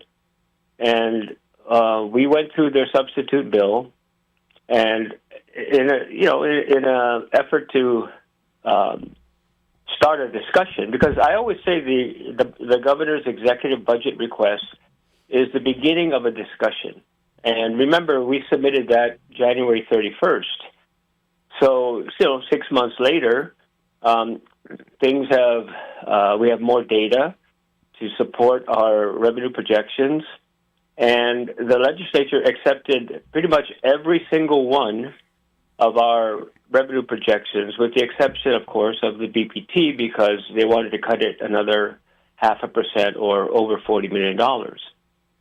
So we provided notes, and, Patti, these were notes on plain white paper, not on letterhead, not signed off by anybody, kind of like, observations of what the budget from the legislature contained versus the governor's executive budget request. And we went through item by item, and Mr. Guerrero from the Office of Finance and Budget tallied up what it was that our notes contained, and he says that it's about $42 million, and it's ironically, it pretty much is in line with what it is that's being cut. That was his observation, and he stated that probably 4 or 5 different times on Friday morning. So we agreed to disagree with what it is that they're doing. We'd love to be able to have a conversation on this and not have it be so political. But if you were watching last night, it actually did start to unravel a little bit. And it was good entertainment, I guess, but it wasn't statesmanship at its best by any means. Well, and these tend to devolve into that. I mean, I don't remember a budget hearing where the stakes were pretty high during a major election where, showboating would be cut at the knees for anybody who's running for office. That's just a point of fact that happens. The theatrics are expected, right? So, but getting past all of that, getting past that part of it, the entertainment factor for the public, we are still talking about 2 different questions that are being asked, it feels like. BBMR, on one hand, says, does this budget actually provide enough money to operate the government of Guam and meet the future obligations? While for his part, Chris Duenas is asking another question. Why should we even appropriate more money when agencies haven't spent what they already have? Two different questions are being asked, and there's not going to be one simple answer. So as is usual, every budget year, which is every year, where's the compromise here? I mean, we're going to see a lot more of this in the next 4 days.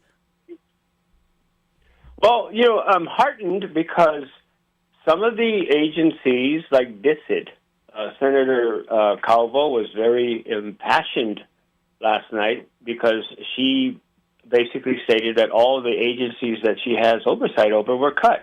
Mm-hmm.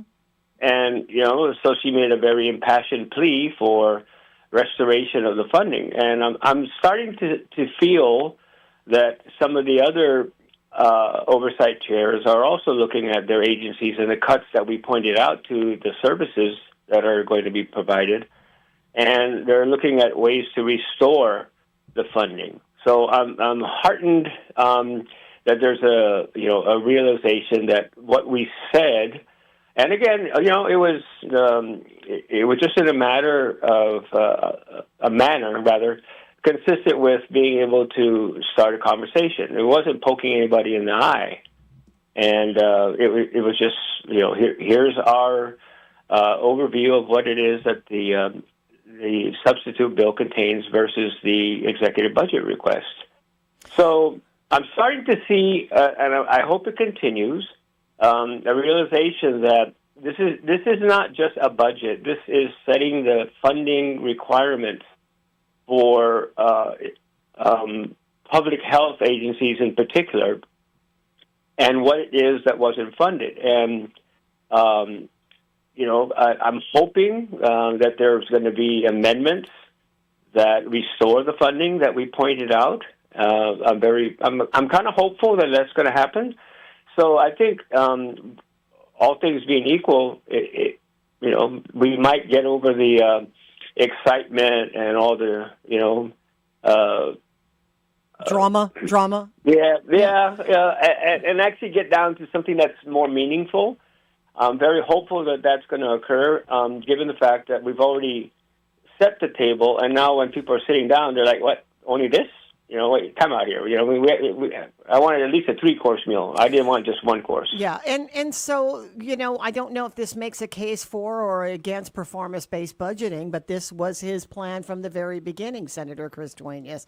How much of that strategy has actually given these agencies, and were they adequately able to defend their budgets or what they needed based on their performance this past year? We're not using performance-based budgeting in this budget. He has a provision in the budget that calls for performance-based budgeting on a limited basis going into fiscal 28.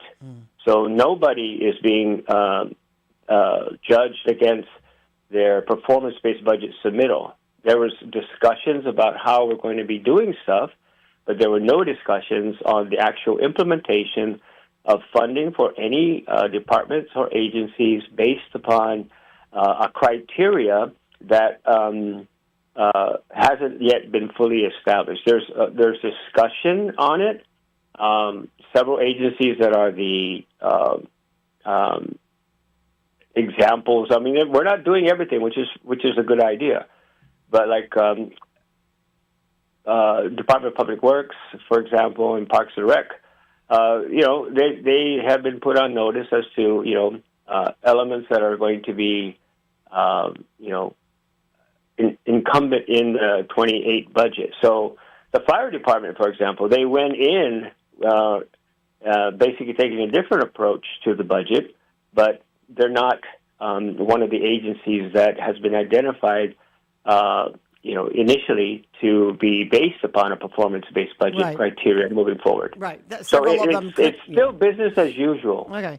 Well, I mean, absolutely in every way is it business as usual to include this issue that Chris Duenas, in his response to your comments that were made on Friday, that you're demanding $5 million without explaining, right, why $5 million. So the lapse funding part of it, and you, on the other hand, you kind of fired a shot that got people riled when you said there's not going to be Simon Sanchez. We're not. If you think there's going to be Simon Sanchez in this budget, it's not happening. Which I got everybody's ears kind of perked up on that. Let's explain this one. Well, first of all, thank you for bringing up the response. I didn't want to talk about it because if you saw my notes, and then the response, I didn't demand anything, and I actually do take exception to the tone of that response. I was talking like this. I was being very factual. I didn't have emotion in my voice. I didn't, raise my voice. And so when I saw that response, I looked at the 2 minions that work for him, and I basically said, what I thought about him to their face. Oh, what was that like? I never want to be on the other end of that, but what was that like? You don't want to be on the other end of me when I'm not real happy, and I wasn't real happy, and I told the 2 minions that's how what I thought of him. Okay. Because Chris didn't draft that letter. The minions did. Okay. So, anyways, first of all, with Simon Sanchez, let's be clear. When I said that there isn't any funding in 26, that went through the entirety of the morning. And an OFB staffer went back, and after the budget had passed in sometime in February of this year, about 5 months after the budget was already passed, there was a public law. It was Bill 235, Public Law 38102, that actually did fund Simon Sanchez. Right. But I wasn't aware of it. And guess what, Patty? Neither was any senator in that room aware of it. So when I said there's governor's transfer authority, but we don't have the wherewithal to utilize her transfer authority to fund Simon Sanchez in 26, everybody looked at me, and nobody had a response until after lunch. Then after lunch, when the realization came that, no, they did do something subsequent to that, which, again, I'm just being honest, I didn't know. You're talking about the $16 million? Yes. Okay. There is an appropriation for Simon Sanchez in 26. Yeah. Okay. So I stood corrected. Okay. But Patty, there isn't anything in 27.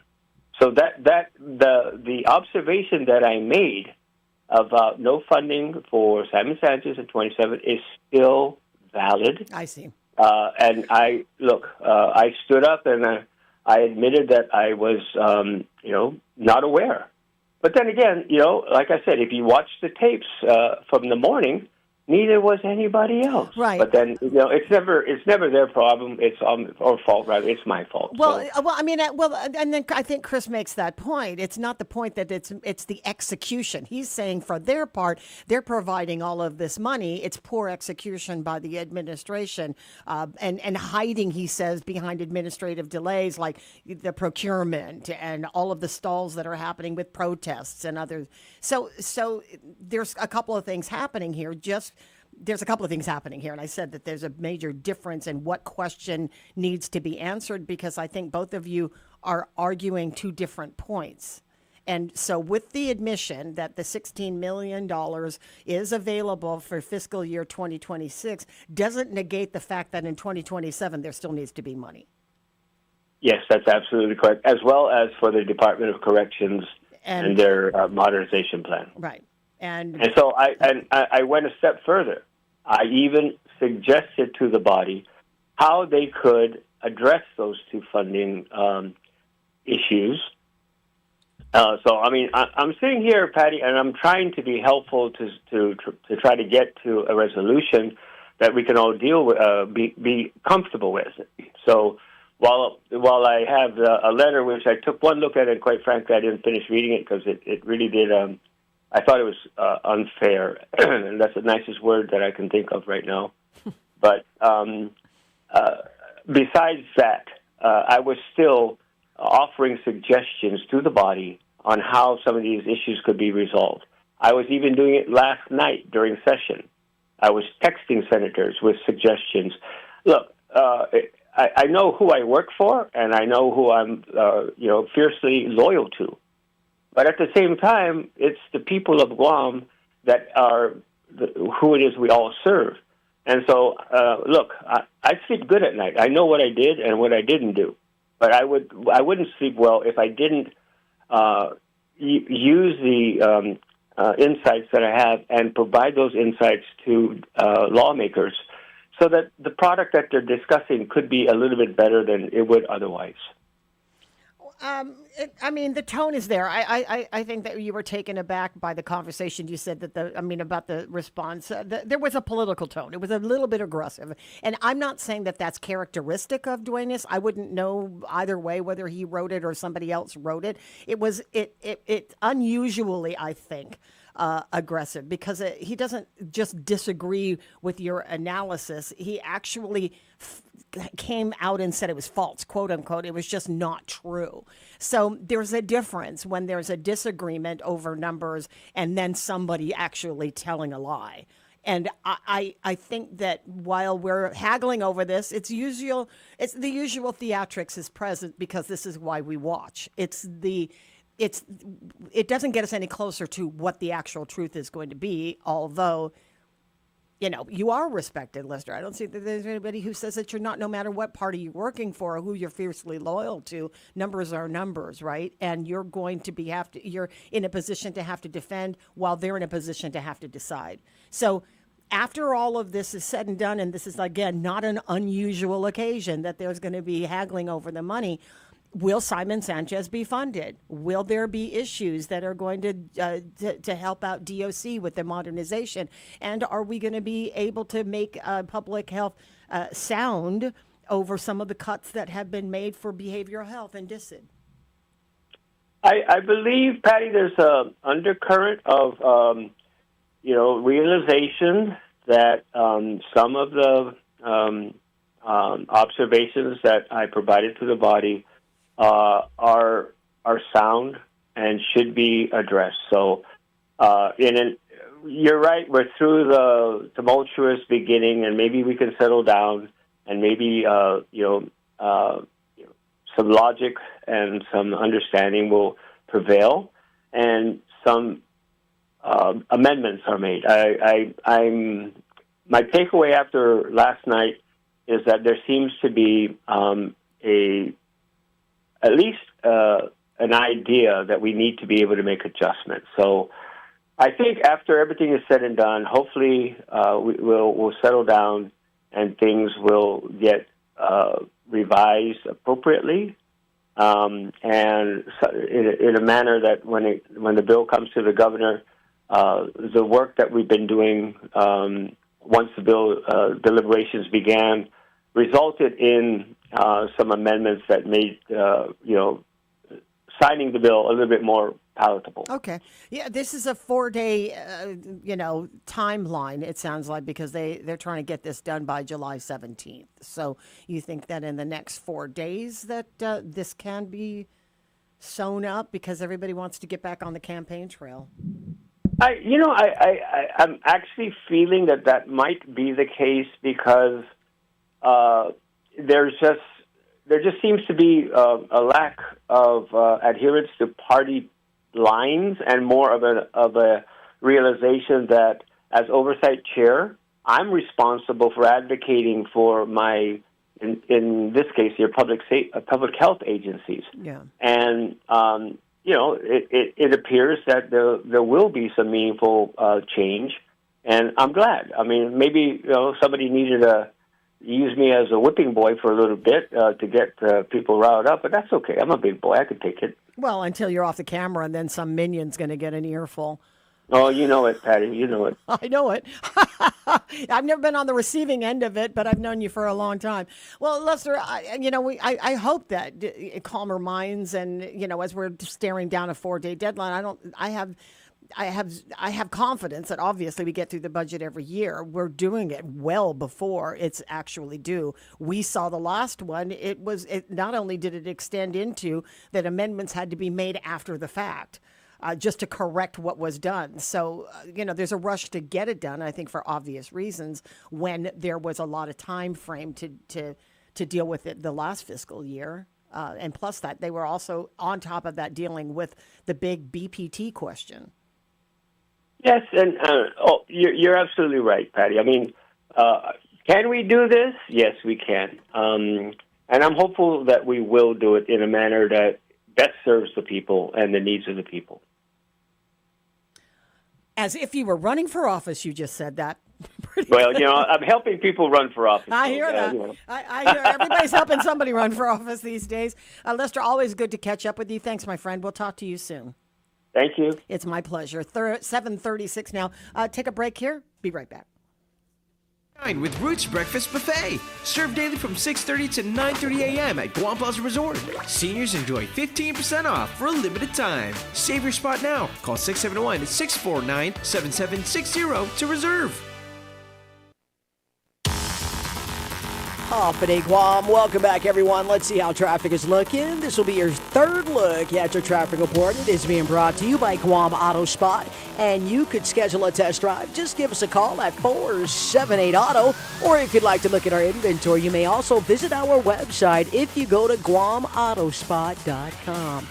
All right, friends, it looks like we got our friends at the Guam Police Department. We have Guam Customs and Quarantine, as well as the National Guard, assisting with traffic this morning as recovery efforts continue from Super Typhoon Bobby.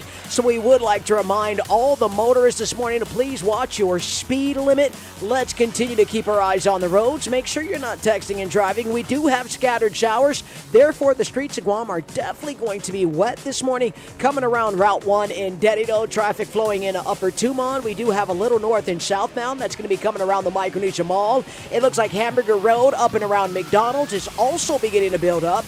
Dedido Sports Complex, nice and smooth around that side. Traffic flowing from Jigo into Dedido. You will find additional delays as well as Machechi Road up and around Isangsong Road for our friends along Bella Road as well as Barrigada. We're looking nice this morning for our folks coming around Route 10. That's going to be in Mangilao, Sinahanya, as well as Hagåtña. Traffic is moving nicely. ITC intersection, we do have some build up there. That's going to be on South Marine Corps Drive. Around Governor Carlos Camacho Road, that's going to be stemming around GMH, that's the Guam Memorial Hospital, up and around St. Anthony's, Ocapelas, into Mooning, or coming around Village of Donkey. So again, folks, let's just watch our speed limit, eyes on the roads, no texting and driving. Allow some braking distance between yourselves and the vehicle in front of you, and we should all be able to have ourselves a safe Monday morning.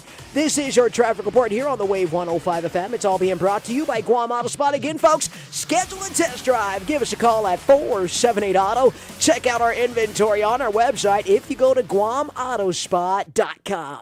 Off Day Guam, over the last 2 years, we have built strong relationships, opened new doors, and created real opportunities for our island. Those partnerships continue to grow stronger, and together, we are making meaningful progress for Guam. Early voting for 2026 primary elections begins July 9th and runs through July 25th at the Westin Resort. Tuesdays through Saturday from 10 a.m. to 6 p.m. Now is not the time to lose momentum. The foundation has been laid, the relationships have been built, and opportunities before Guam have never been greater. Your vote will help ensure we continue moving forward together. I humbly ask for your support and your vote. Let's keep building a stronger future for Guam. I'm James Moylan, a candidate for Congress, and I approve this message. Paid for by James Moylan for Congress. David L. Camacho, Treasurer. The road to Adelup continues. This time, we sit down with Republican candidates. Vice Speaker Tony Atta and E.J. Calvo. Catch the full conversation that took place on May 5th on the Wave 105's YouTube channel. Stay informed and hear their vision for Guam's future. Wave 105 is a glimpse of Guam radio station. This election, it isn't just about who leads Guam, it's about the future we choose together.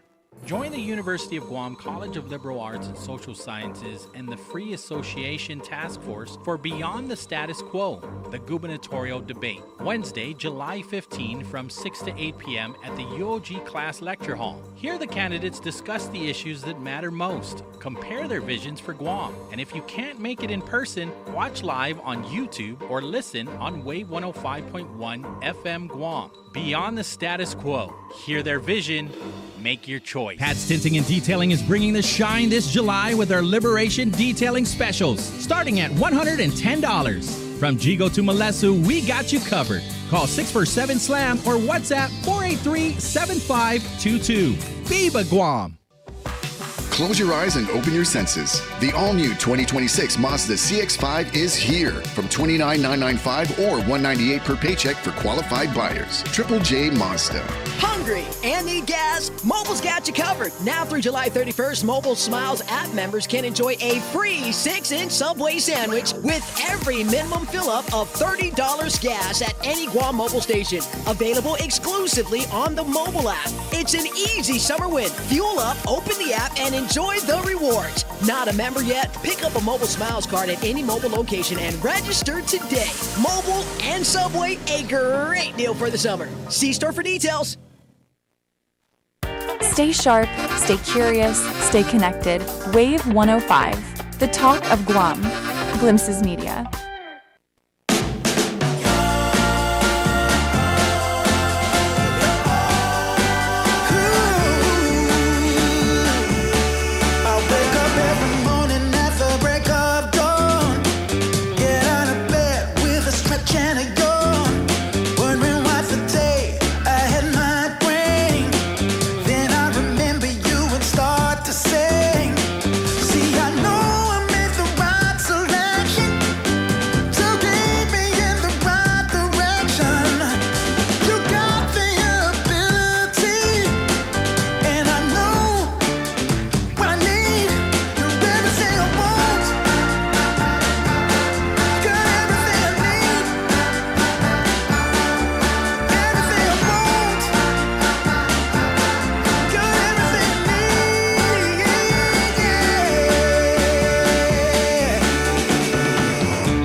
Giving that Motown vibe for real. All right, Raul, I see you.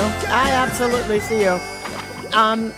We've enjoyed some pretty nice weather recently. Somebody was telling me, I go, we're going. We had hello to Mass. We were afterwards. We were at lunch, and I said, "Oh yeah, we're on our way to go to Home Depot." And they're like, "Why?" I'm like, well, "Because the storm is over." No, they're like, "It's going to be crowded." I go, "Why? It's the storm is over." Are people out really still getting stuff? And she said, yeah, they're recovering. They're going out and recovering. So they're sopping up the mess, and they're, reorganizing this, and they're still cleaning products that have to be bought. I'm like, oh my God, you're absolutely right. Didn't think about that. Boy, were they right. Parking lot was full on a Sunday afternoon, as it would be as a Friday before the typhoon.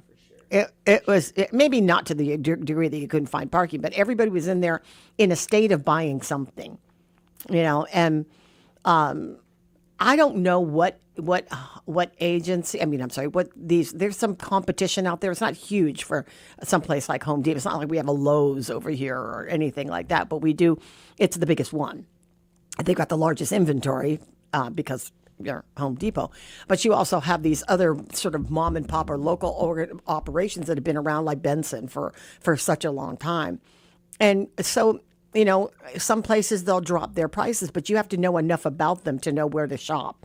Some people will just avoid the whole Home Depot enterprise because it's a Home Depot enterprise, right? And they'll choose to go for the local businesses that have been doing this for a long time, and they, there's a different sort of special touch to, not having to fight traffic and picking up your lumber someplace else. Well, for whatever reason.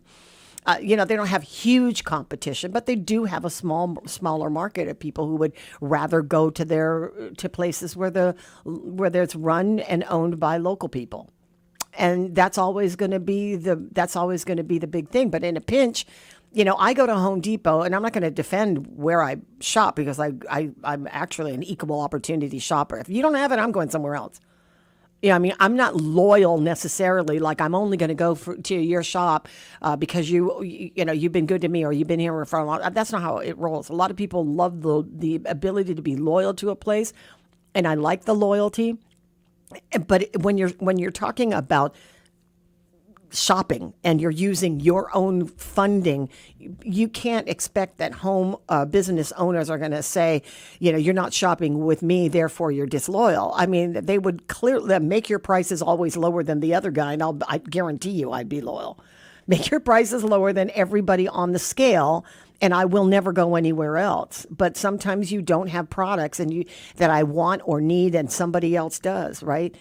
You take the supermarkets, for example. I mean, there's enough of them to go around. You have, I think Bob Jones most recently in the past year, they had to close their supermarket in Saipan because the competition was great. It was like a lot of these little small, and he put in quotations, convenience stores, mom and pop organizations that were opening up, and they were selling these products for a cheaper price. So they were getting a lot of their clientele was leaving to go to these smaller locally owned, not locally owned, because a lot of them were Asians coming in to do business in Saipan. And there was questionable. It was questionable whether or not they were actually in the market of doing supermarket business. That there was also these accusations that were being made that some of them are actual fronts for other things. You know how that goes. Anyway, so the competition was grand enough that it couldn't sustain what they were doing, the Joneses were doing in Saipan. So he said they just got out of the food business altogether. And so these smaller mom and pop stores are convenient to because they're open and their rules are so much different that they're, the convenience of going to these one store and you're buying your meat and you're buying all the things you would normally buy. I compare shop. I don't ever compare shop at a convenience store because convenience stores generally just cost more because it's convenient. Because they're marketing on the fact that you want to swing in someplace, grab this and roll, and your whole life is not inundated with trying to find parking or the chance that product may or may not be there. You're a sure thing. People are going to duck into these small stores because and you know why. And so I'm not loyal. If I had a choice between what would be my first choice, clearly Payless is. It's right down the street from my house. It's a big enough supermarket that they generally always have what I need. And sometimes these things go on sale. And sometimes when they're a little expensive and I notice that it's cheaper at Happy Mart, I'm going to Happy Mart. That doesn't mean I don't have any preference of the owners or I'm not loyal to them as friends or any of that stuff. It's the dollar. It's the dollar bill that is going to and it's not even an unnatural thing as a consumer. Nobody wants to pay type price when they know that it's a couple bucks cheaper someplace else. But if it's a couple of bucks cheaper than a small store in Gigo, not worth my time to go in my car and go all the way to Gigo. But you know what I mean? Nothing is too far on Guam, but still. This is how we shop, and anybody and everybody knows that. So the other day, on Sunday, yesterday morning, my family members are here, and they wake up at 4 a.m., right? Because the time difference. Somebody who comes in from the mainland, and they come in at 6 o'clock in the evening. They don't go to bed until 8, but they find themselves awake at 2 a.m. because their clocks are set to their home, their residence. So yeah, my son-in-law was up at 2 and Tia was up at 4, and they're like, "Are you awake?" I'm like, "Yeah." I said, "Yeah, you guys want to go stroll?" So we ended up going to find. I was telling them this. I'm not a morning consumer for the baked products or the breakfast products that they have in the stores. I don't know where you go to shop in the morning when you're finding like where the empanada is. We have an entire food culture of people here who know exactly where the best of everything is. Like, right? People like that. What's the name of that? Tendon Inda, yeah. Yes. I've been in that place one time. If you go too late in the morning, it's wiped out. There's that. There's the one. What was that? Guahan? What's that one that we got the Ilocos empanada? It was called the Palomo store before, but now it's changed to Guahan. Go. What is it? Go something. Anyway. So we went. So they were saying, let's go find the fresh, these products. I'm like, well, it's Sunday. And for a lot of these, first of all, I'm going to defer to the fact that we just had a typhoon. So a lot of the vendors don't necessarily have their establishments ready to start churning out these foods. So I noticed that the vendors in my small store just were not coming because they didn't have power. So obviously there was that. The other thing is that Sundays is not a day where people are going and actively going to these stores and buying these products because it's made usually for that working class of people who have to get to work by 8 o'clock in the morning. So they stop in at these places and they buy their empanada, they buy their buchi, they buy all of those things. And that's where we went to a bunch of them between Mangilo, Barragata, and Tamuning to find a place that had, especially the ones that everybody says, this is the best. We couldn't find anything, unfortunately. But I said, you know what, if you want to get up at the crack of dawn, because literally at the crack of dawn, these places already start to fill up.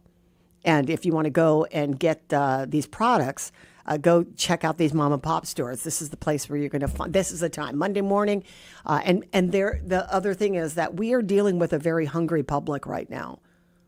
People don't have the food that supplies because they threw them all away. Remember, we're just a week out of this typhoon from happening. So people who are just now getting power are throwing away their goods if they didn't have a place. And hundreds and thousands of dollars are being dropped into the trash or buried in your backyard. These biodegradable products they're just being thrown out. So there's, I wouldn't even be able to estimate how much food is being sent, into the trash can because these refrigerators and freezers are just were not operating for now 7 days, right? And you can only imagine that people are clearing their food supply and foraging for more. And if you don't have power, you're not foraging for chilled products, you're foraging for ready-to-eat foods.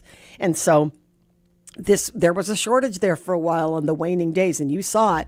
As soon as one place opened, the line was wrapped around the block that people were I'll eat anything at this point, right? I was tending to go hungry because nothing heroic about this. I was tending to not eat because I wasn't making large amounts of food because I didn't want to store it. I will tell you that when I was adulting in my young life, I came from a family of 5 children, right, and my parents. And my mother was a short order cook. She could whip up a meal for 5 kids like hungry birds, and in a second. So I learned how to cook at the scale. A lot of Chamorro women are like this. We learned to cook at the scale of our parents or our mothers' estimates of how many mouths that you have to feed. And if you have a family of 5 and we're all teenagers, you can only figure out the amount of food that has to be secured. I remember when I first started adulting with, mommy, daddy, baby, I was making food for 7 people. I don't know how to make food for 3 people. I had to make food for 7. So now with the shortage of the food supply in my own house, I was trying to get it exact because there was no place to put the food once it was cooked. And it's either we got to eat it all tonight, dole it out, or have to throw it away. And I threw away like a pot of corn soup because there was no place to put it. It just had to die its natural death in fermentation for the next day. So, I tended not to eat the meal that I cooked, first of all, because I can't stand my own cooking. And second of all, because I wanted to make sure there was enough for everybody else. I know it sounds like, oh, okay, martyr, but that's not what the intention was. It was just that there was enough and I wanted people to have something to take over for the next day. So I was always hungry. I was always hungry. Still am. Verna's on the line. She joins us this morning from her vacation from teaching. Good morning, Verna. How you doing? Oh, man, I love that. 3 more weeks of freedom. Oh, no. Hey, that's still 3 weeks worth making it. That's for sure. Amen. Hold on, Patti. Just going to show my ID really quick. I'm heading into the base. And wait. Okay, now you're just showing off. Everybody's like, she's going on base. Love the pink. Bye. You got to always, acknowledge, the pretty, what is it? The pretty sailors and the guards and whatnot. Yeah. I can tell she loved pink because she was rocking some pink. So, you got to throw on. She's like, thank you. Put her hand on her heart. Oh. So cute. Oh, that's nice. Yeah. You know what I mean? And it's a yucky day. It's raining. You know what I mean? They're out there. So thank you for your service, everybody. Appreciate that. I'm sure they do. Yeah. Anyway, you're just, what is it? Templa. And then there's the one in Agate, Templa. Yeah. And then you have Tenda Inda. So we all have our different areas, right? Right. To buy our little food stuff and everything. And you're right. It's usually for the people that are working. Yeah. So now, because it's summer, I'm able to kind of check out places, and I memorized Main Street Bakery, open Wednesday to Friday, 6 a.m. to 1 p.m. So I try to go there at least once a week in summer because they have everything there. I know. Downtown Delhi. What is it called? What place? Downtown Delhi? Main Street. Oh, Main Deli. Street. Of course. That Main Street one. The Main Street Deli. Main Street. The one there that's like a hidden hole in the wall. I know. Well, it's actually. I mean, if you know, you know. That's that sort of thing. If you know, you know. So that's right. Main Street Deli has everything. Because it's summer. Yeah. I'm kind of like helping out. And it's local. And I'm all for trying to support our local as much as we can. But for me, Patti, I'm trying to go to what's that? Tenda Inda. It's kind of hard for me because I went there often when my dad was visiting because I went and got them goodies whenever I went to go visit. So, there are some places that it's hard for me to visit because, it's just hard for your heart and everything. So you kind of avoid those places to make sure to take control of yourself and your emotions. And that's one of them. Even though they're always good. They always have everything you need. But what you said for the working crowd. Yeah. That's where people go swing by. Instead of packing lunch, they're going to go pick up their favorite whatever. The corn soup, the sandwiches, and the butchie, and the everything, the turnover, you name it. Yeah. Mm-hmm. And everything, And so, stores like that, I kudos to them because they work really hard to provide for us and everything. And especially like you, when you have family members visiting from off island, you make the effort and you wake up at dark 30 to take care of them. Wow. Okay. Right? Yep. Absolutely. Well, I appreciate that, Verna. Thanks for that little snippet. Supporting these local places. Everybody's doing them. If you can source out good empanada or a good, Oh boy! And and then when you start posting, you look out for the post, and then sometimes I'll wait a while because I don't want it to run out because I'm trying to let my closer friends know before I put it on Facebook or whatever. Yeah. Because once you post, that's it. Yep, that's so true. And everybody's going to go, and there's nothing else for you.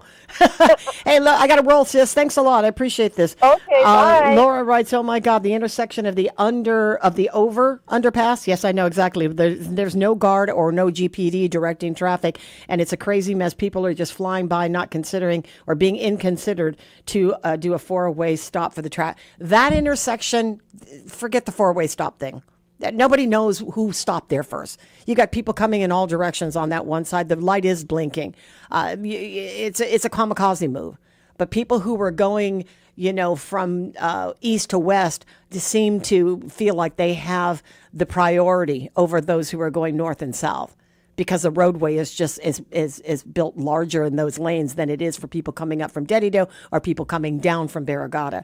So FYI, just know that that one intersection is so large that you can't tell who's stopping first on a four-way stop. That's a kamikaze one, unfortunately. Lisa, you get the last say for this hour. Good morning.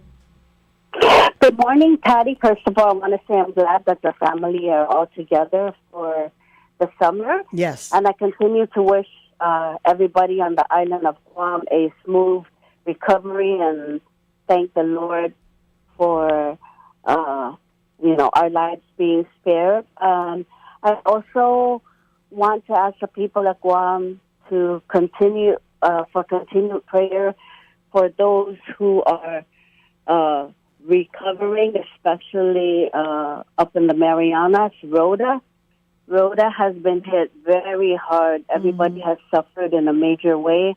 And with Rhoda, what makes it harder is that they have very little places that they can turn to. Like, they have few mom and pop stores, so it's not like, Guam and Saipan where we can say, hey, okay, we'll go to here and there.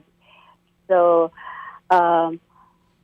we need prayer for our families up in Rhoda because the communications are down. Mm-hmm. People have to go to where the phone company line is, even though it has fallen, their tower, and that's how people get service. They sit in their cars or stand near the site just to get services because the village of Sinapalo or Southsong doesn't have communications. They're waiting in long lines for gas. But, I'm going to be positive to say that I want to thank all the families and friends and businesses who are helping all of us here in Guam, Rhoda, Tinian, and Saipan, and further on who has, been hit with this latest storm. But that's why I'm reaching out. And another thing is, my heart goes out to, if you can kindly check, I know we can't get the answers right away, but, I rely on 105, and of course, Patty, you're very instrumental in giving us the messages when we ask a question or whatever. But my heart goes out to the summer interns who are working to shop for their clothes and, among other things, for school.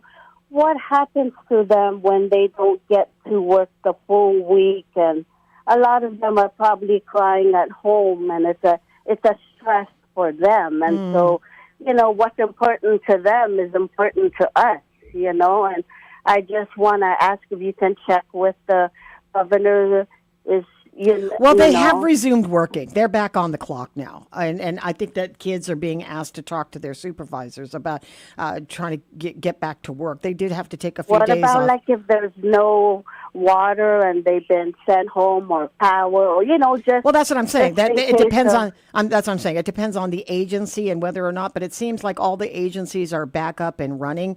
It is best for these kids, but the majority of them have been able to go back to the work in their respective agencies. agencies. It really is a matter of them calling to make sure, if they are. But I think a week out that a lot of these kids have returned back to work. So that's a good thing. They're going to be collecting a paycheck. I'm just wondering if they're, going to get, because some of them are going to wonder, Mom, am I still going to get paid? And I know how it is. They have to, it's like a real job. You don't work, you don't get paid, but some of them I tell you, that's a great indoctrination into what it's like working in Guam, or when, you rely on your paycheck and something happens like a typhoon. That's all part of the learning process. And these kids, unfortunately, they're going to have to learn that one way or the other. I just wanted to. Okay, well, I appreciate it, Lisa. Thanks so much for doing that. Thank you All right, so much, take good care. Patty. It's my God pleasure. bless. It is time to hit your AP News. I've been saying CBS for 40 years.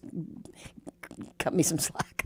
It is AP now, 803 KGUM FM in Dedido, Guam. This is AP News Minute. The leaders of the U.S. and Iran trade threats as the interim deal to end the war faces new challenges. AP correspondent Julie Walker reports. President Trump taking to social media, threatening further missile attacks on Iran. This follows calls for his assassination at the funeral of Iranian Supreme Leader Ayatollah Ali Khamenei. Iran's new leader, Mujtaba Khamenei, vowing Saturday to avenge his father's death.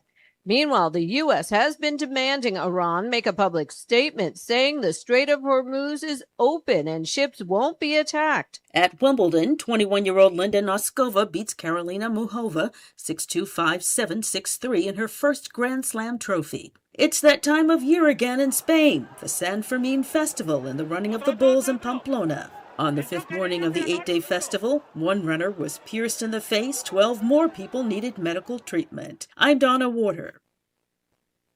AP News, I'm Haya Pinchwani. The U.S. is giving Iran some demands. AP Washington correspondent Sagar Meghani. Senior American officials say Washington wants Tehran to publicly state the Strait of Hormuz is open and ships crossing it will not be attacked.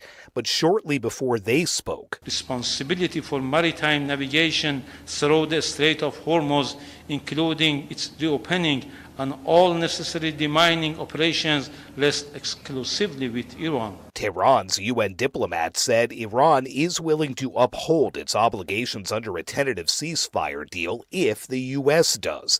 The senior U.S. officials say Iran's internal power struggles have caused issues, accusing a rogue faction of trying to sabotage the deal. Sagar Meghani at the White House. Detainees have told their lawyer that an ICE officer shot Lorenzo Salgado Araujo through the passenger window of his vehicle. AP's Ben Thomas. 3 men who survived a fatal shooting involving federal immigration officers in Houston this week say no officer was threatened. And Representative Sylvia Garcia says ICE's acting director confirmed to her Lorenzo Salgado Araujo was not the target of the operation. Attorney Hugo Balderas Ibarra is representing the 3 detained witnesses. His only crime was that he fit the description of another man that they were looking for. Homeland Security's claimed Salgado Araujo rammed an ICE vehicle, but the officers were not wearing body cameras, and the agencies released no evidence to support their version of events. And Garcia says the agents' vehicles were unmarked. They should have something. I'm Ben Thomas. Apple on Friday accused OpenAI of stealing trade secrets as it seeks to build its own hardware for ChatGPT. That's a major rupture in a partnership between the iPhone maker and the artificial intelligence company. This is AP News. AP national political reporter Meg Kennard reports Graham Plattner has formally ended his Maine Senate run. Plattner has submitted his paperwork with the Secretary of State's office, so that makes his exit official. The embattled candidate said several days ago that he intended to quit the race following an allegation of sexual assault, which he has denied. But Maine's Democratic Party has been scrambling to come up with a process to select a new nominee. State law says that they have until July 27th to do so, and the party has indicated it plans to hold a convention with delegates from across the state to come up with that nominee. Several candidates have already put themselves forth, and the Maine Senate seat, it's seen as critical by Democrats as they try to regain power in Congress in the November elections. Spain beat Belgium 2-1 with a late goal in the World Cup quarterfinals, advancing Spain to the semifinals. More on these stories at apnews.com. I'm Haya Panchwani, AP News. The road to Adelude continues. This time, we sit down with Republican candidates. Vice Speaker Tony Atta and E.J. Calvo. Catch the full conversation that took place on May 5th on the Wave 105's YouTube channel. Stay informed and hear their vision for Guam's future. Wave 105 is a glimpse of Guam radio station. Military officer, law enforcer, policymaker. Service has been the cornerstone of Congressman James Moylan's life. James Moylan swore to protect America as an officer in the United States Army. As a parole officer, James worked with families affected by substance abuse and domestic violence. He was elected to the 35th and 36th Guam legislatures, and now James Moylan represents Guam's needs in our nation's capital as a member of the United States Congress. Congressman Moylan has fought for more than $3 billion for Guam, including almost $1 billion in military construction and roads, and law enforcement and first responder vehicles and equipment. Moylan is also working vigorously on standing up a regional office right here on Guam, a game changer for our 25,000 plus veterans, 40 years and 4 oaths. Dedicated, resilient, trustworthy, and proven. That's James Moylan. Re-elect James Moylan for Congress. Moylan works. I'm James Moylan, a candidate for Congress, and I approve this message. Paid for by James Moylan for Congress. David L. Camacho, Treasurer. First impressions start with a smile. Call the FHP Dental Clinic for quality dental care. Need a cleaning? Maybe a filling or another dental procedure? When you smile, everyone around you smiles. Now accepting new patients. Call 671-646-5825 extension 8562 for appointments. Most insurance plans accepted, including Take Care and GovGuam self-funded. Self-pay patients welcome. FHP Dental Clinic. Our island, your clinic. Code One Store, your one-stop shop for public safety and everyday gear. Shop trusted brands with tactical pouches, apparel, and footwear. Serving Guam since 1999. Celebrate liberation with our special giveaway happening now. Code One Store. Gear up today. The views and opinions expressed on this program are those of the show hosts, guests, and callers, and do not necessarily reflect the views of the staff or management of Wave 105.1 FM, Glimpses Media, or our partners. We strive to provide quality, respectful, and engaging content, and we welcome you to participate in the conversation. Thank you for tuning in to Wave 105.1 FM. Enjoy the show. Feeling hot, summer smoke a lime. Mirror says, woo, gonna do some harm. I'm the one, yeah, I bring the charm. Step aside, let a real one through. Thunder in my walk, lightning in my shoes. Just to watch, baby, I'm the view.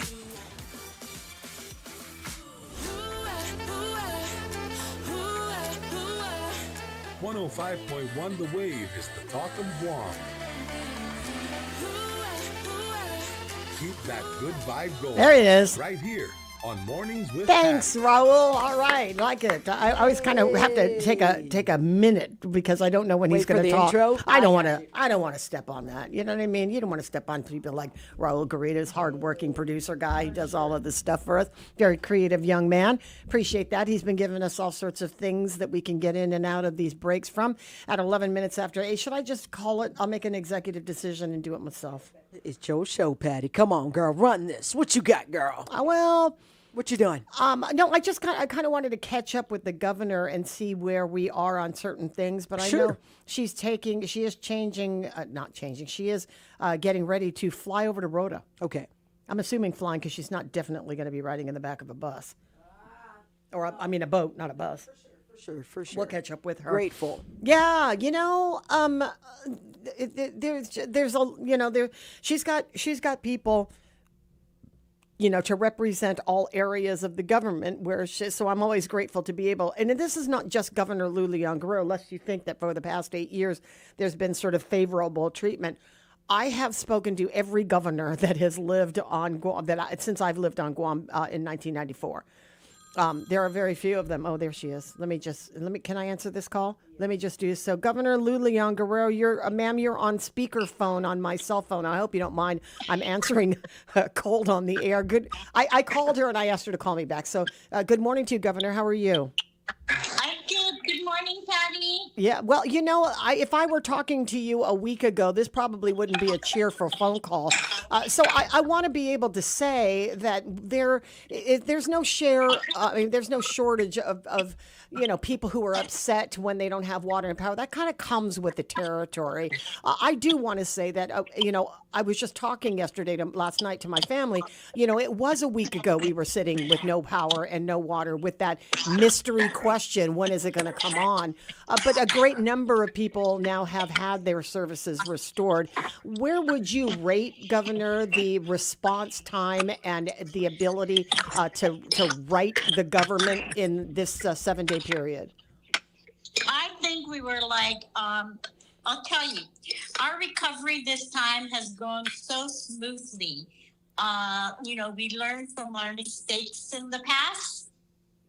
And we have addressed those mistakes. I mean, the day right after or the day off and actually, Patty, even during the typhoon, our crews were out there. And the minute that the weather allowed them safely to go back out, they went back out. So even before I called Corps 4, the crews were out there. Some people got their power like the next day.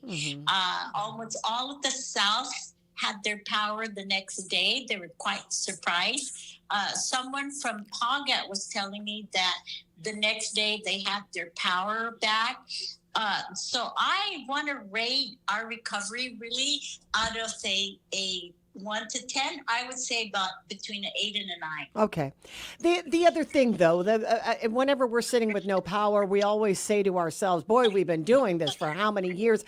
The bigger case, although, is power utility security. And the conversation always comes back to underground power lines, which, is in the billions of dollars in costs. How much of that question is posed to the federal government while they're building up the military here, that is an option? Yeah. That question is posed every time. And they're very aware. Even the Congress knows that, because when I was there testifying just, I think, last month, and it's under the Committee on Energy for the Senate, right?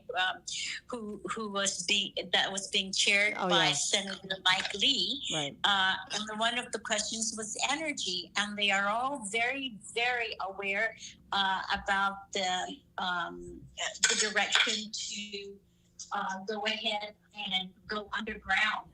And so it is very much in their minds, even as they discuss things underground. The congressmen that come here through CODELs, they're very aware about the need to put the GPA underground. It's a top priority. Well, we will also be making it a priority when we go to San Francisco in September to meet with all the federal agencies. So it's on their mind. It's on top of their mind. Can I just say, in contrast, at another senior level, which is where Congressman James Moylan was able to address Pete Hegseth in a hearing, and he said to him, erroneously so, and I think he was admitted that he made a mistake when he said that Guam is actually, buying power or renting power from the military because they run the power infrastructure, and then the conversation about nuclear. And Pete Hegseth at the time said, well, I mean, if it's in the plan, then I guess we'll look for it. That hardly sounds like a commitment from that level of government that this is a priority or could be for the federal government. Yeah. Well, all the other senior officials, Patty, are making it a priority. The Undersecretary of Army was just here. Admiral Paparo was just here. We had a meeting just maybe 2 weeks before the storm, and Admiral Paparo and those guys are pushing it in their. There's a senior council level in the Department of War that they meet regularly about Guam, and this is where information is relayed from here on up to that level, and maybe not yet totally relate to the to the Secretary of War, right? But senior officials that make it happen are very much aware. And our ask is to include it, the funding and resources in the NDAA. Yeah. Yeah, I mean, that would be the only way to pay for it. It's about a $6 billion project over the next 5 years, and it'll be done in phases. But I mean, it's not. It's a strong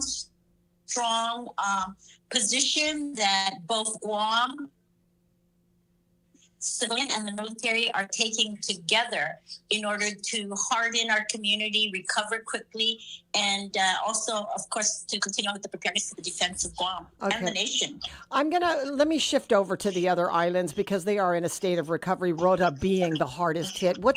I understand you're heading over there today.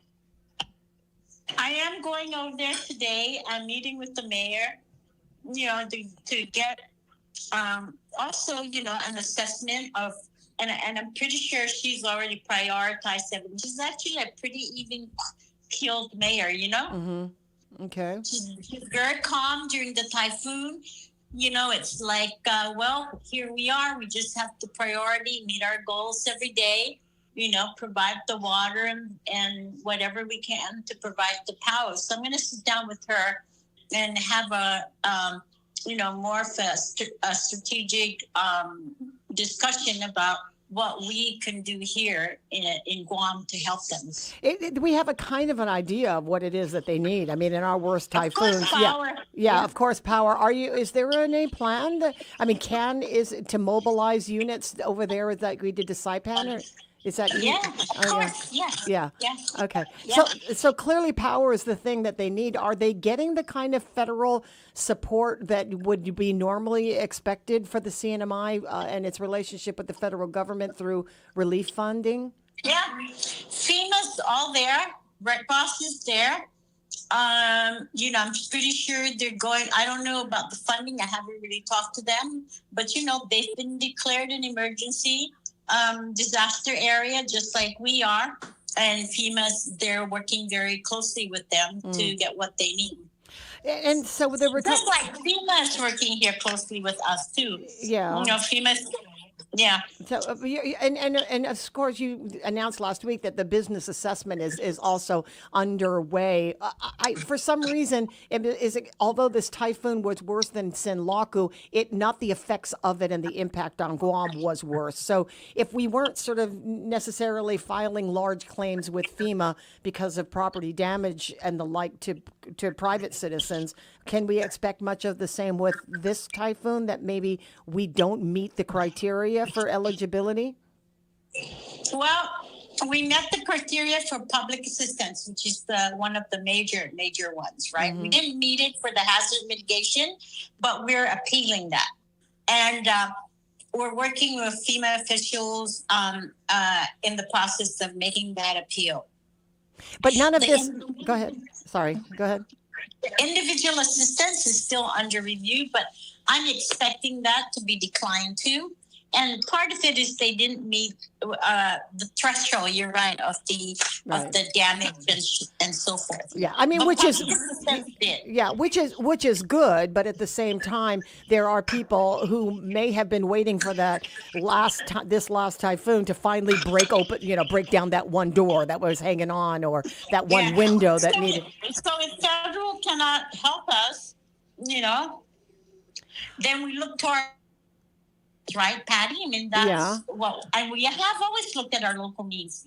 This is why it's very important, Patti. They're doing the budget now. It's very important that we keep the budget at a 4.5% GRT, because we're going to be experiencing a lot more of this kind of weather in this part. El Nino is very strong. You've seen it. Right. In the last 3 years, we've gotten 3, right? Right. In the last 4 months, we've gotten 2. And there's still some, disturbances down there in the south.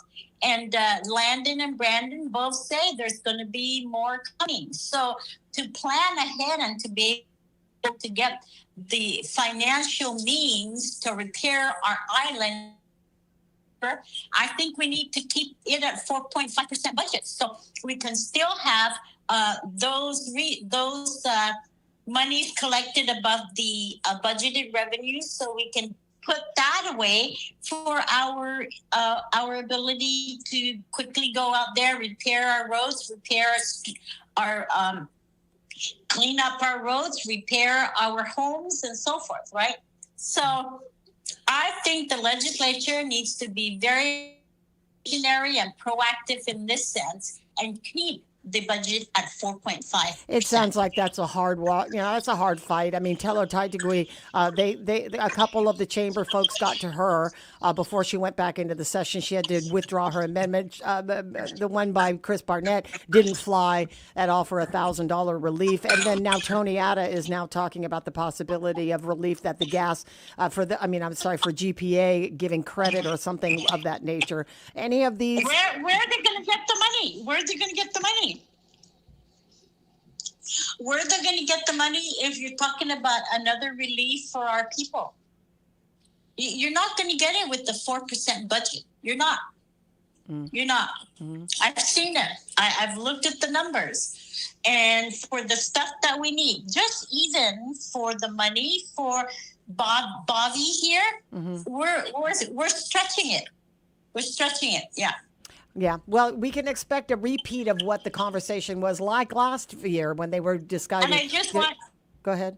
Just want to also, for the people to be aware that this substitute bill that the legislature is offering, right, is discussing, they took away the $16 million annual debt service for Simon Sanchez. They took it away in order to be able to give a 4% GRT for the businesses.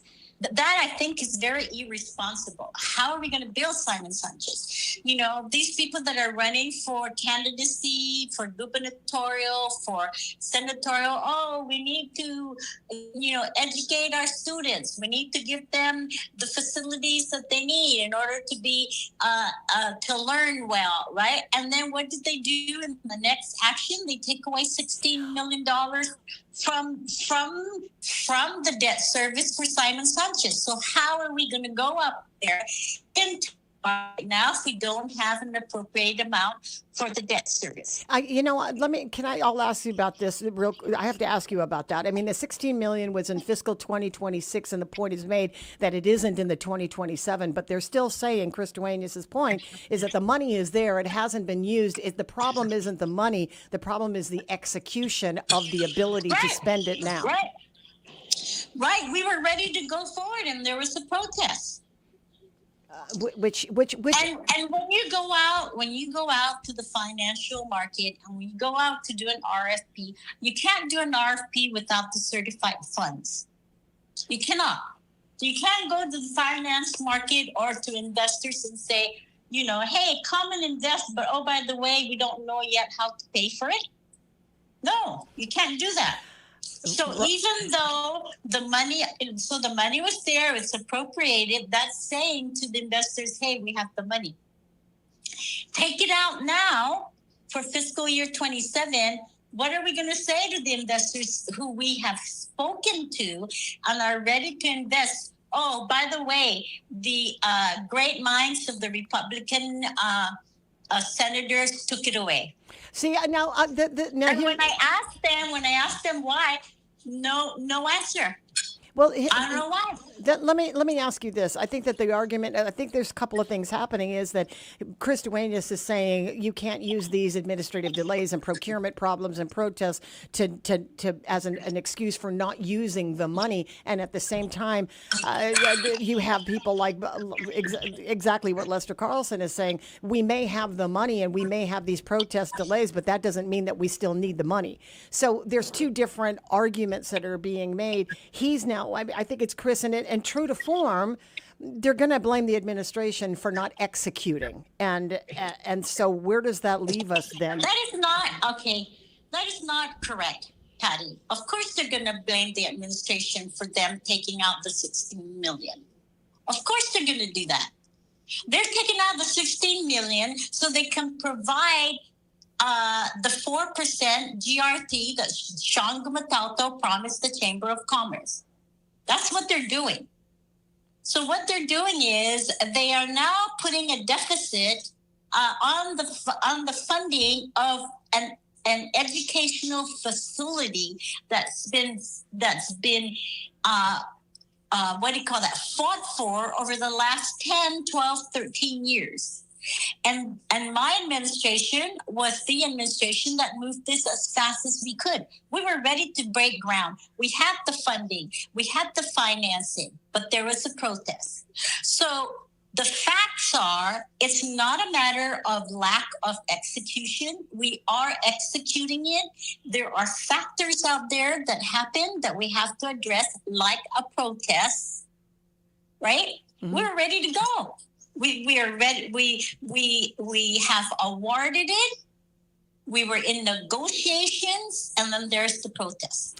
Yeah. So the comment by Senator Chris Dueñas of its lack of execution from the administration is far from the truth. Far from the truth. And I know this because I'm right in there with both BBMR, DOE, trying to make this happen for our children. We've got a 4-day time limit to get this done. In a conversation with Lester, he feels like there's a little bit of a light at the end of the tunnel, that perhaps there could be some conclusion that will allow for this budget to be passed in maybe record time. I don't know. That's something that he said would be palatable. I will veto a bill if there is no funding for Simon Sanchez, no funding for DOC modernization. They took away the match for Medicaid, right? Which now eliminates $28 million of federal funds for Medicaid. That's totally, I think, like I said, not a responsible budgeting. $28 million worth of federal funds we're not going to have because they took away the matching fund. Well, you've said They're taking away money from first responders where they were on their way for recruitment,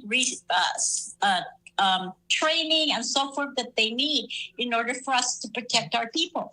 So I'm very adamant about that. If they don't have funding for the $16 million, the Modernization Act, the Medicaid, put back the money for our police and our firemen to be trained and recruited, I'm vetoing that bill already.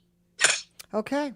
Fair enough. Governor, thank you so much for your time. I hope that we'll catch up when you're done with Rhoda and you can tell us what your eye contact review is of what Guam can do to help. I appreciate your time. Thanks, all right, you're welcome. Okay, I hope that wasn't. I should have asked her about the parade, but I don't think that her mind's going to change. I hope she. I know. Somebody says the governor's super comfortable with you. I don't know if she was getting in the shower or if she was making, breakfast. There was a lot of clanking in the background, so I'm pretty sure that there's multitasking, which we tend to do all the time, is multitask. At 8:31, let's go ahead and take that bottom of the hour break. We'll be right back. The road to Adelude continues. This time, we sit down with Republican candidates. Vice Speaker Tony Atta and E.J. Calvo.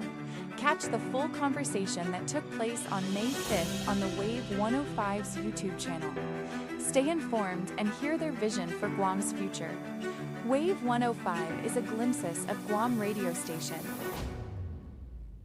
Military officer, law enforcer, policymaker. Service has been the cornerstone of Congressman James Moylan's life. James Moylan swore to protect America as an officer in the United States Army.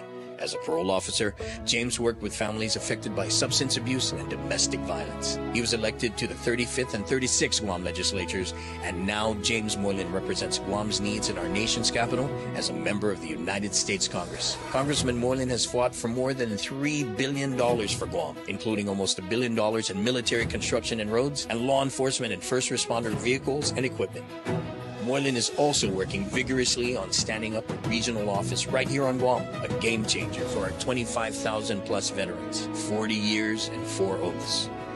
dedicated, resilient, trustworthy, and proven. That's James Moylan. Re-elect James Moylan for Congress. Moylan works. I'm James Moylan, a candidate for Congress, and I approve this message. Paid for by James Moylan for Congress. David L. Camacho, Treasurer. First impressions start with a smile. Call the FHP Dental Clinic for quality dental care. Need a cleaning? Maybe a filling or another dental procedure? When you smile, everyone around you smiles. Now accepting new patients. Call 671-646-5825, extension 8562 for appointments. Most insurance plans accepted, including Take Care and GovWam self-funded. Self-pay patients welcome. FHP Dental Clinic. Our island, your clinic. Code 1 Store, your one-stop shop for public safety and everyday gear. Shop trusted brands with tactical pouches, apparel, and footwear. Serving Guam since 1999. Celebrate liberation with our special giveaway happening now. Code 1 Store. Gear up today. The views and opinions expressed on this program are those of the show hosts, guests, and callers, and do not necessarily reflect the views of the staff or management of Wave 105.1 FM, Glimpses Media, or our partners. We strive to provide quality, respectful, and engaging content, and we welcome you to participate in the conversation. Thank you for tuning in to Wave 105.1 FM. Enjoy the show. Guam is building the future, and the right conversations start here. SAME Guam Post invites you to the 2026 Industry Forum happening July 28 through 30 at the Dusitani Resort. Join military, government, and industry leaders as they come together to discuss Guam's future in infrastructure, resilience, and regional growth. This premier event connects you to Guam's next generation of infrastructure. Registration is open. Visit GuamIndustryForum.com. The 2026 SAME Industry Forum, delivering Indo-Pacific readiness. Turn us on and turn up the island dialogue. Wave 105, the talk of Guam, Glimpses Media. Tune your ears to the perfect vocal harmony today as we uncover a mind-bending acoustic illusion hiding inside a classic musical style. Welcome to the National Day Spotlight for July 13th. Barbershop Music Appreciation Day is all about celebrating that distinct, old-school blend of four voices locking into a beautiful melody. But when a truly talented quartet hits a chord with absolute mathematical perfection, they trigger a fascinating physical phenomenon known as the phantom fifth voice. By tuning their vocal intervals just right, the sound frequencies merge in mid-air, creating a high-pitched overtone that sounds like an angelic whistle. The audience can hear it clearly, even though absolutely nobody in the room is physically singing that high pitch. It turns out that barbershop harmony isn't just a nostalgic musical tradition, it is a brilliant display of acoustic geometry where four singers can trick the human ear into hearing a ghost in the room. Isn't it incredible that they can trick us into hearing somebody that's not there? Yeah, it is interesting. That it is, but they're so talented and so good. Is this why you drag me to all their concerts? Absolutely, because they are so wonderful. Because you look for the ghost in the room? I do. We are also celebrating National Beans and Franks Day and International Town Criers Day. I'm Alice Anderson. And I'm Arlo Anderson with National Day Calendar, reminding you to celebrate every day. If you're looking for world-class website hosting at a fair price, Pair Networks is your best choice. Founded in the early days of the web and still going strong today, Pair Networks now hosts over 150,000 websites for its demanding customers worldwide. Setting the standards for excellence, Pair Networks has a technical and support staff that's second to none. A highly stable company with top-of-the-line technology, Pair Networks offers total reliability and flexibility for your website, and even a money-back guarantee. Whether you're a professional web designer or a beginner just getting your site online, Pair Networks has a web hosting plan that's right for you. Make the move today. Log on and learn more at pair.com. That's PAIR.com.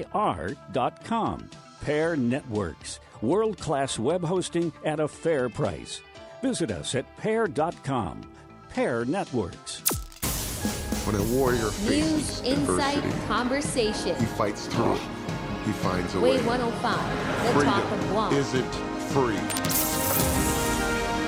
Rolling strong. Belief. Believe you can, and you will. Wheelchairs for Warriors provides mobility solutions to veterans and first responders injured in the line of duty. Join the mission and visit wheelchairsforwarriors.org. Talking about guns with others might not always feel comfortable, but it could save a life. Here's a way to start a conversation. Your family is going over to your neighbor's home for dinner for the first time. How would you ask if there are any unlocked guns in the home? Hey. Hey, we're so excited for tonight. Before we come over, may I ask a few questions? Yeah, of course. Do you have any pets? Yes, we have a dog. Great. Do you have a pool outside? Nope, just a big old backyard. Nice. Another question. Are there any unlocked guns in the home? Our guns are stored securely, locked in a safe that the kids can't access. Awesome. Yeah. Now, let's just talk about what we can bring for dessert. Learn how to have the conversation at agreetoagree.org. A public service announcement brought to you by the Ad Council. Real conversations, real issues, real Guam. This is Wave 105, the talk of Guam.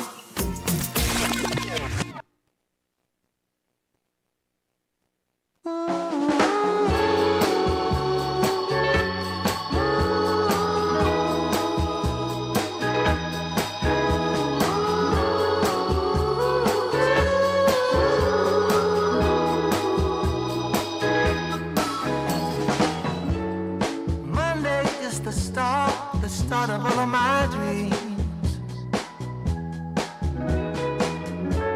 Always Tuesday when we part and I lose everything.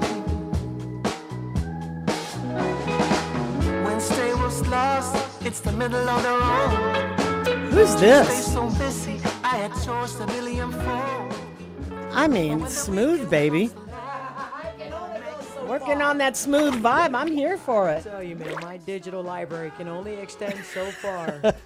I'm digging this little sound here. It's got the vibe. Okay. Okay. Yeah. We're getting there. Oh my gosh. All right, we're learning. Yeah, we're moving. We're making Thank it you, happen. Governor. Boy, I need to Appreciate tie up that. this mess here. Do you mind? I love that. Our governor just works so fast. I appreciate that. She gives the does. performance of the Everyone's government of out there Guam. and, you know. She gives the performance of the government of Guam between an 8 and a 9. I mean, you know, even You have a despite hair tie? everything that's going. Sorry. No, but yeah, thank you, Governor, for coming out to Rhoda. So we appreciate that. So always great. I know that's important, but I need a hair tie. Sorry about that. I'll stop in a second. That's okay. I'm super fixated. Okay, yeah. I mean, it's sometimes this conversation feels like we're sitting at the dining room table in our pajamas. So sorry about that. If anybody's offended by the fact that I'm looking for a hair tie while I'm trying to tie up this mess, but the governor gives it a 8 to 9 rating for how they responded. Okay. Limited services. Somebody asked, at DMV open? Limited services, they are limited services in Barragata, and they are only for renewals, permits, and placards. No transfers or initial registrations or title processing. Thank you so much. So limited services for DMV if you wanted to know. Somebody also in the same question, is is DMV open? What about Dedido Public Health Center? And I asked you to reach out to you. Okay, so Dedido Public Health is open. So the last word we got was last week, Wednesday, about the public health centers. Clearly, Dedido was closed because they didn't have power yet. But I think that with that number of people now being restored when they're working overnight and trying to pick up all of the pieces, there's a lot of places that are still out. That are still working. In my perusing early yesterday morning, I never get out that early on a Sunday, but I had occasion to have an errand to run very early in the morning. So it took me to Mangilau, and all the lights seem to be on, no, except for the one at Route 10 and Route 15.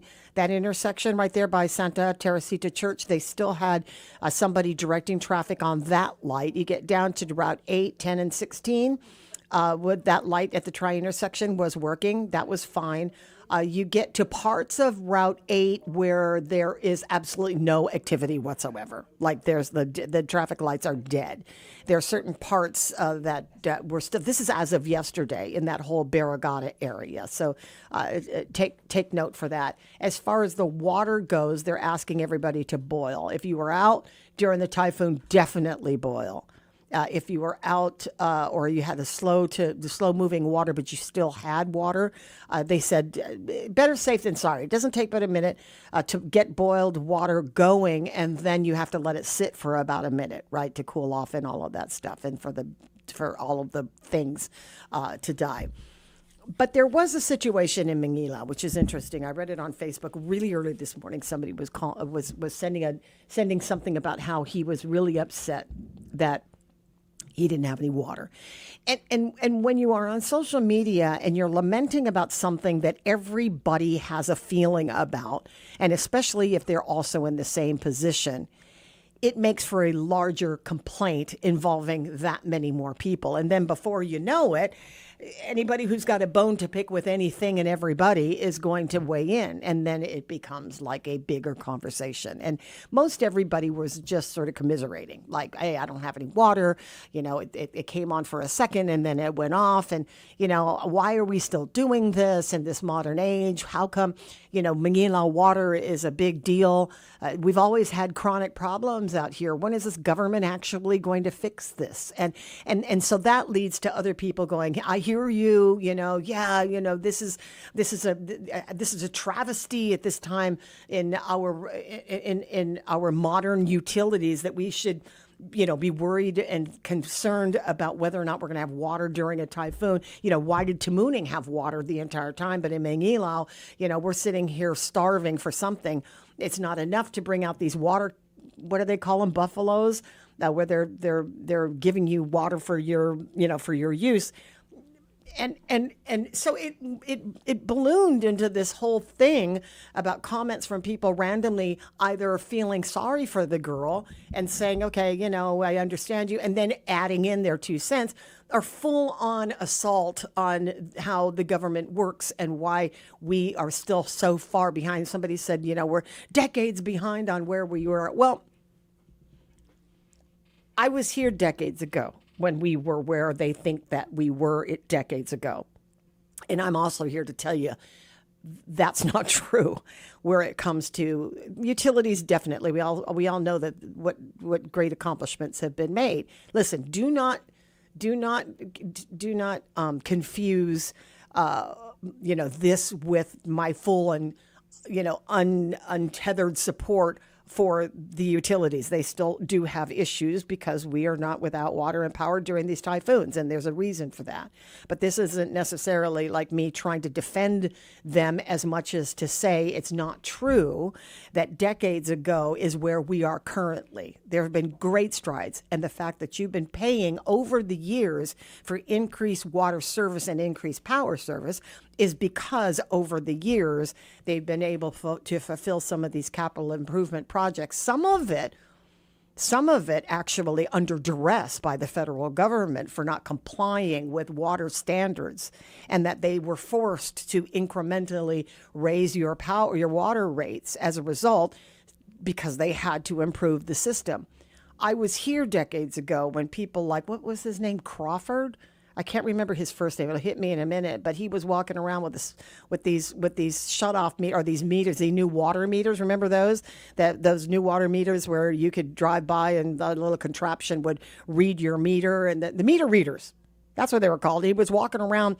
Walking around, peddling this new water meter reader to all of the shows.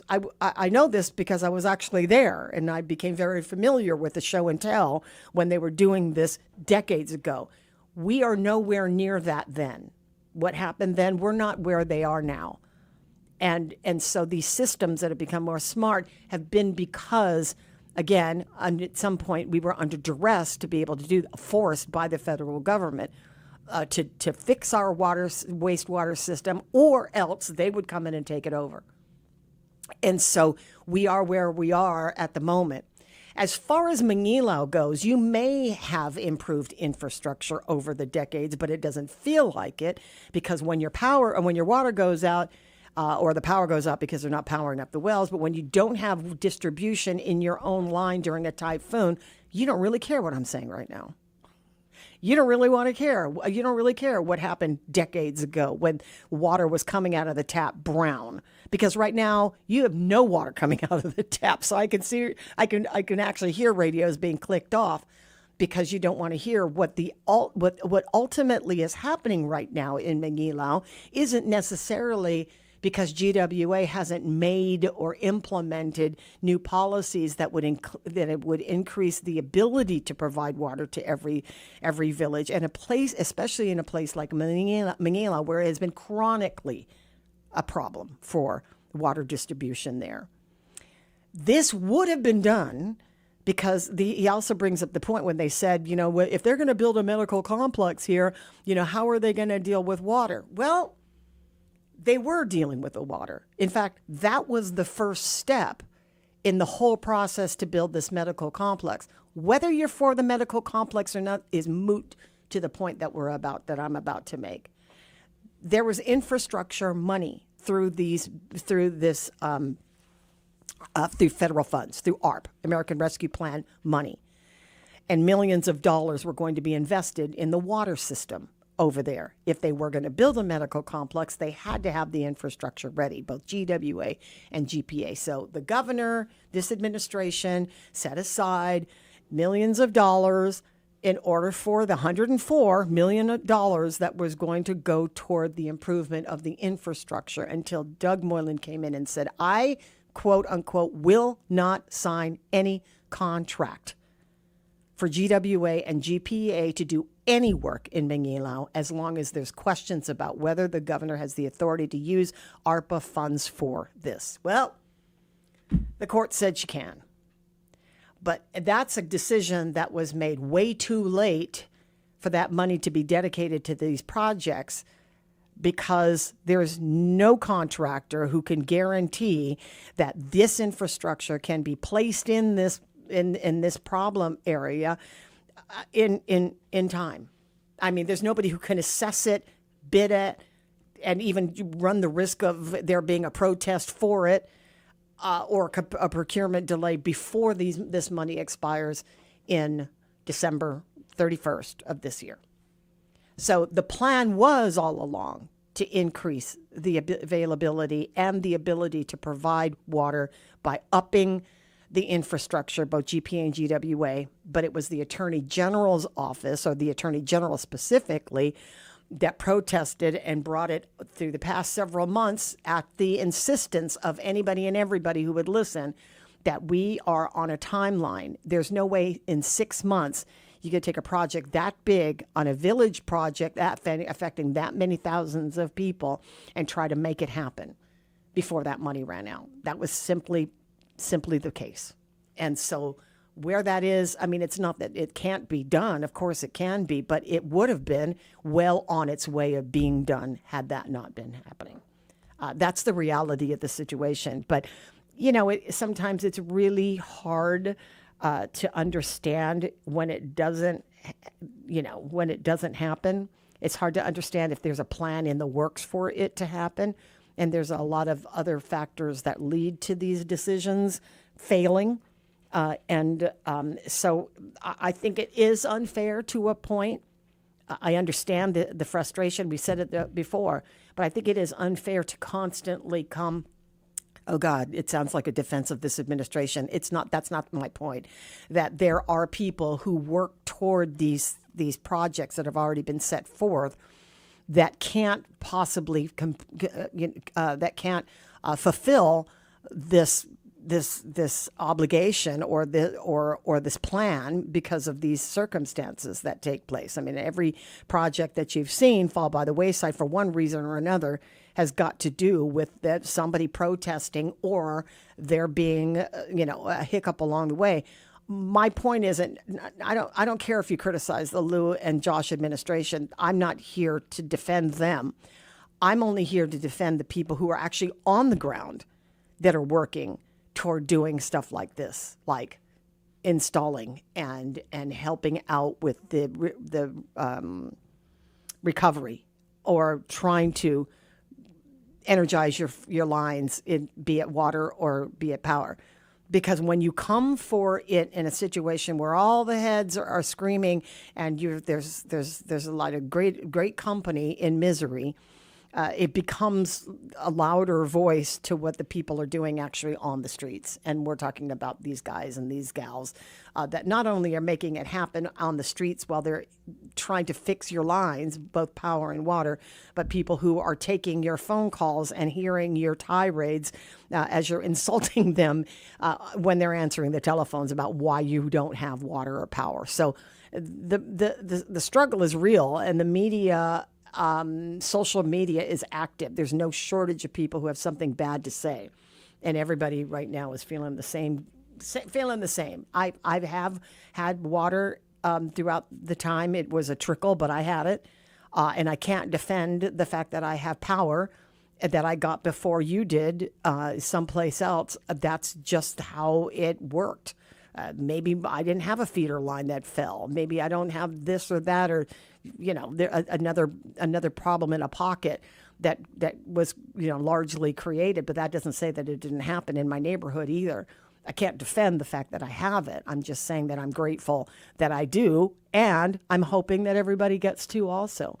So there's a lot of that shaming going around, and it's unfortunate. But when people are desperate, they're looking for an outlet, and I completely and 100%. Did I already take a break? Yes. Oh, I did. Okay.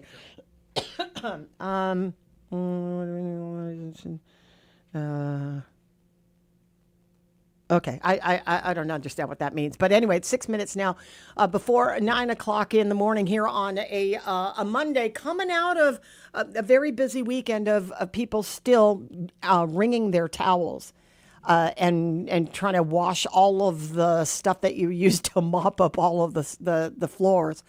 In conversation with the governor, when I asked her, what would you rate the recovery level, she said between an 8 and a 9. It's not a 10. Because, hey, people are still without electricity and water now. But I think the larger conversation that we're having right now is how does Guam continue to prepare for these things happening? And you look, we have a history of these adventures in the infrastructure because of storms. And so I was trying to make the point of what is the messaging to the federal government. We all scream about the underwater power. Underground water and power services, lines being laid on the ground so that we have underground facilities. I've heard everywhere between $6 and $7 billion. So I'm going to go with $7 billion because it's about the right figure of $7 billion that we don't have. And I think Simon Sanchez said it the other day. We would have had to have been charging everybody another $500 a month on their power bill to raise that kind of money for underground lines. And several villages have it for one reason or another, and those who have it, and clearly the hotels and the Guam Memorial Hospital, which was ultimately the plan, you have to lay them down in all of these areas in order for it to reach Guam Memorial Hospital. It's going to be a tall order. And so are we capitalizing on this military buildup to make the further case that Guam needs to go underground? And she says at the levels of governance that it is in the Senate Armed Services Committee, in some of these subcommittees where they've had these hearings, or natural resources, I'm sorry, that this has been a topic of conversation in the upper echelon of Congress. The question is, at the upper levels of government, as in the Trump administration, where are we? And she says there are people in the Department of War that are very clear on what they are saying in the Indo-PACOM about Guam going underground. This is crucial to the survival of military defense in this region, is having reliable resources to be able to just keep the lights on and internet running. It's a very small ask, but it's a huge price tag. And Guam can't afford it, so who gets to pay for it? Well, The military is already building up. They stand to gain tremendously from these lines being underground. Work stopped on these bases as well. Access to the bases also stopped because they had water and power and infrastructure problems as well on these military bases. Nobody wants that. They have military personnel that also live off base that would affect quality of life in their employees not being able to get on the bases or report for work for a variety of positions. But nonetheless, the point has been made. We talked about nuclear power, and that's been like the latest conversation that's come out of this administration, at least its representatives. And I made the point that while the governor on one hand is saying the Department of War is very actively discussing this in various levels of the government, and at the same time, this Congress, this subcommittee is very much aware because they've been told by people who are upper brass that are helping to build up Guam that Guam has to be a priority when it comes to this kind of infrastructure. And if it's got to be included in the NDAA, then that is the path that has to follow for this to happen. And I was pointing out that it was a faux pas of James Moylan when he sat before the subcommittee when Pete Hegseth came up and was answering questions. And centric to Guam as he is, Congressman Moylan made the mistake of saying that the military runs the power and then we lease the power back from the military. And, what is the opportunity for nuclear power to power up our utilities here? And the answer from Hegseth is, well, if it's already in there as a plan, then I guess we're just waiting for it to happen, which is not necessarily an answer. It's just a rubber stamp on what Moylan was saying. Moylan then did retract he retracted the statement about Guam actually renting power from the military as opposed to the other way around. Guam does not rely on its power base through the military. Guam has the Guam Power Authority. So, like I said, we brought it up to his attention, and that the correction was made. Simple thing, big point. If Hegseth was taking, his only information from James Moylan at that one particular day, it was lost on him. He didn't think about it twice. He didn't ask, really, you guys are renting your property, or you're renting your power from the military. Well, we got to do something about it. It didn't even get that deep. It barely hit the surface. He just had a pat answer for whatever that. So I wanted the governor to explain how she could be on one level of government speaking to the choir that needs to be singing this song about underground power generation, as opposed to James Moylan speaking directly to the Secretary of War. The two, it's like where one says, it's supposed to happen, but it's nuclear power, and the other says, it should be happening, definitely, because we rely on it, and so let's put it underground. Two different messages, all for the same point, but two different messages that she says in her arena. She's speaking to the highest number of people at the highest level of communication that could make something like that happen, and especially through the NDAA. Right now, we got to take another break for Associated Press minute news. I like that little snippet of what's happening around the world and around the country. It's 901 KGUM FM in Dedido, Guam. AP News, I'm Marcela Sanchez. In cities across northern Venezuela, neighbors are helping each other dig through the rubble to search for their loved ones after back-to-back earthquakes struck Wednesday evening. Officials say more than 230 people have been killed and more than 4,000 injured. The 7.2 and 7.5 magnitude quakes were among the strongest in Venezuela in more than a century and was felt throughout the region. The Supreme Court has voted 6-3 to let the Trump administration end legal protections for migrants from Haiti and Syria. The ruling exposes hundreds of thousands of people to potential deportation. The AP's Elliot Spaggett has more. This decision could have a much bigger impact. It could affect all 1.3 million people from 17 countries who are covered by temporary protected status TPS, which allows the Homeland Security Secretary to let people remain in the United States with work authorizations if they deem it unsafe for return due to a natural disaster like an earthquake or civil strife. The plaintiffs in this case said that the Trump administration failed to adequately consider conditions in Haiti and Syria, and in the case of the Haitians, that it acted with racial animus toward them. The United Nations has paused the evacuation of ships from the Persian Gulf through the Strait of Hormuz. The British military says a projectile had hit a vessel off the coast of Oman. Earlier, Iran threatened to stop ships using the strait without its permission. Ukraine has unleashed what appeared to be one of its heaviest drone attacks on Russia and the illegally annexed Crimea. Russia's defense ministry says Russian air defenses intercepted more than 600 Ukrainian drones in a major nighttime attack. World shares retreated today, led by heavy losses in Japan and South Korea. This is AP News. AP correspondent Ed Donahue reports on the human-like laughing style of apes. A new study says humans and great apes have been sharing similar giggles for millions of years. Just like people, many animals share a laugh, but the giggles don't sound the same. For rats, it's an ultrasonic squeak, but apes sound more like humans. Researchers in Britain examined recordings of laughter from 4 young children and 13 apes in captivity who were tickled during playtime. Compared to apes, human laughter has gotten faster and more complex. There's context based on the reason for laughing. One of the authors of the study says humans are very similar to great apes because we've been laughing in a similar way for 15 million years. I'm Ed Donahue. More on this story at apnews.com. I'm Marcela Sanchez, AP News. Off at Guam, over the last 2 years, we have built strong relationships, opened new doors, and created real opportunities for our island. Those partnerships continue to grow stronger, and together, we are making meaningful progress for Guam.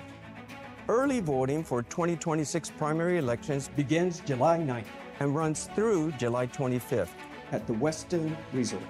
Tuesdays through Saturday from 10 a.m. to 6 p.m. Now is not the time to lose momentum. The foundation has been laid, the relationships have been built, and opportunities before Guam have never been greater. Your vote will help ensure we continue moving forward together. I humbly ask for your support and your vote. Let's keep building a stronger future for Guam. I'm James Moylan, a candidate for Congress, and I approve this message. Paid for by James Moylan for Congress. David L. Camacho, Treasurer. When families feel safe, communities grow stronger. Senator Chris Duenas passed the Malik Act to put more officers on our streets and confront the meth crisis hurting too many of our people. He led efforts to expand affordable housing through the additional dwelling unit and advanced nitrate bills. And now he is authoring his second balanced budget that protect essential services while supporting private sector jobs. Steady leadership, real results. Re-elect Chris Duenas. He's focused, balanced, and ready. I'm Chris Duenas, and I approve this message. Hungry and need gas? Mobile's got you covered. Now through July 31st, Mobile Smiles app members can enjoy a free 6-inch Subway sandwich with every minimum fill-up of $30 gas at any Guam mobile station. Available exclusively on the mobile app. It's an easy summer win. Fuel up, open the app, and enjoy the rewards. Not a member yet? Pick up a Mobile Smiles card at any mobile location and register today. Mobile and Subway, a great deal for the summer. See store for details. And we're live here outside the Perez family home, just waiting for the... And there they go, almost on time this morning. Mom is coming out the front door strong with a double-arm kid carry. Looks like Dad has the bags. Daughter is bringing up the rear. Oh, but the diaper bag wasn't closed. Diapers and toys are everywhere. Ooh, but Mom has just nailed the perfect car seat buckle for the toddler. And now the eldest daughter, who looks to be about 9 or 10, has secured herself in the booster seat. Dad zips the bag closed, and they're off. But looks like Mom doesn't realize her coffee cup is still on the roof of the car. And there it goes. Oh, that's a shame. That mug was a fam favorite. Don't sweat the small stuff. Just nail the big stuff. like making sure your kids are buckled correctly in the right seat for their age and size. Learn more at nhtsa.gov/the right seat. Visit nhtsa.gov/the right seat. Brought to you by NHTSA and the Ad Council. When a warrior faces adversity, he fights through it. He finds a way. Freedom isn't free. Rolling strong. Belief. Believe you can, and you will. Wheelchairs for Warriors provides mobility solutions to veterans and first responders injured in the line of duty. Join the mission and visit wheelchairsforwarriors.org. We are all for first-time guests and longtime friends. All for First Light and Starlight. For road trips and trail runs. All for mountaintops and monuments. River bends and battlefields. We're all for showing up and giving back. To protect, to preserve, to pass it on. All parks depend on us, and we're all for parks. Join us at nationalparks.org/allforparks. As parents, we have a million things running through our minds. Playdates, checkups, groceries, laundry, diapers, work, carpool schedules, picture day, swim team, did we mention diapers, birthday parties, meal prep, lost permission slips, dentist appointments, and the dog that still needs to be walked. So it's easy to make a mistake. Oh, I forgot birthday candles. Sit tight, hon, I'll be right back. We say we'd never put our kids in danger by leaving them in the car alone. Oh, wait, since when are candles not on the baking aisle? But never happens. And temperatures as low as 60 degrees can be deadly for children left behind. So always bring them with you, and every time you park the car, stop, look, lock. Brought to you by NHTSA and the Ad Council. Hi, human. I'm a micro monster, swimming around in your plastic water bottle. But I can't wait to swim in your bloodstream soon. Microplastics are micro monsters. Drink me. Wait, what are you doing? But you can fight back by using glass or metal reusable water bottles. No! Don't let microplastic micro monsters invade your body. Find more ways to fight back at stopmicromonsters.org. A message from Joshua Jackson, actor and Fair Volunteer Ambassador. Food allergy is a serious, life-threatening disease that impacts over 33 million Americans. When your immune system sees certain food proteins as a threat, every bite matters. But here's the good news. There have been advancements in the treatment of food allergies, and with one voice, we can create better awareness. Because in the FAIR community, the disease doesn't own us. We own our journey. Talk to an allergist to understand your options. Visit foodallergy.org/empower to learn more. Every 16 seconds, an American receives a cancer diagnosis, and every minute of every day, another person loses their life to cancer. That's why Stand Up to Cancer has set a bold goal to make early-stage detection an essential part of standard of care for all cancers. So often, if cancer is detected early, the chance of long-term survival is 90%. So if we all support cancer research, more than 2 million lives can be saved in the next decade. So join the mission and help save lives today at standuptocancer.org. This election, it isn't just about who leads Guam, it's about the future we choose together.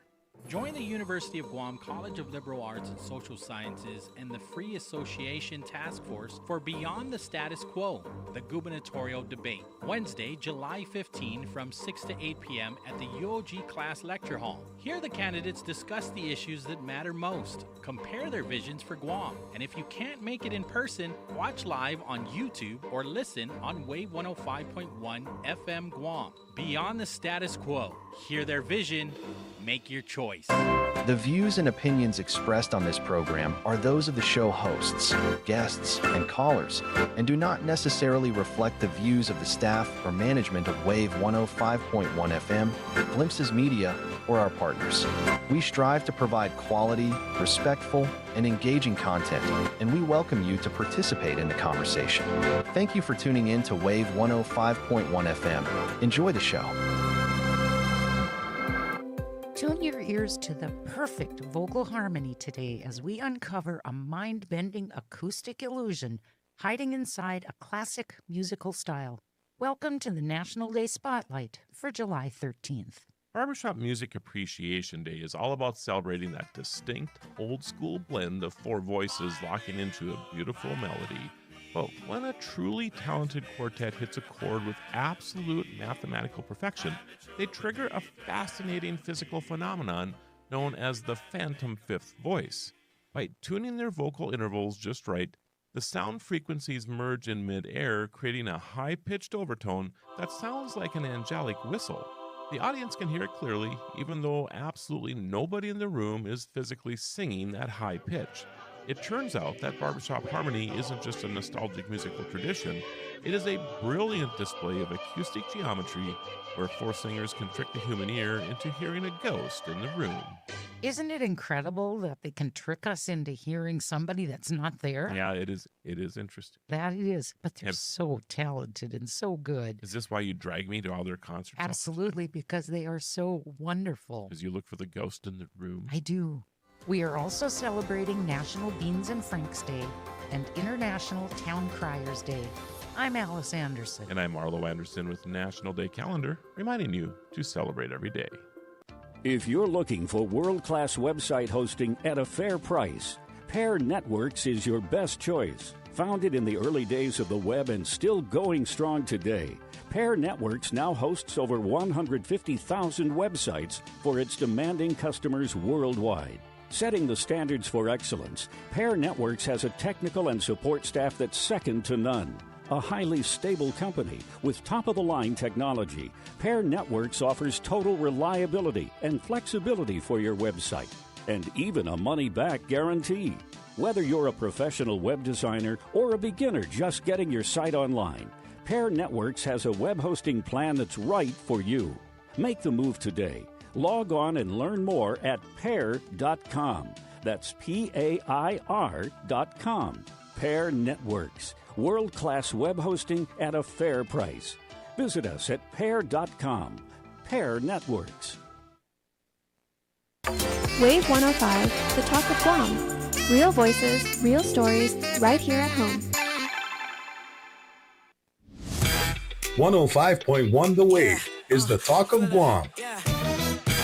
Keep the day moving right here on Mornings with Patti.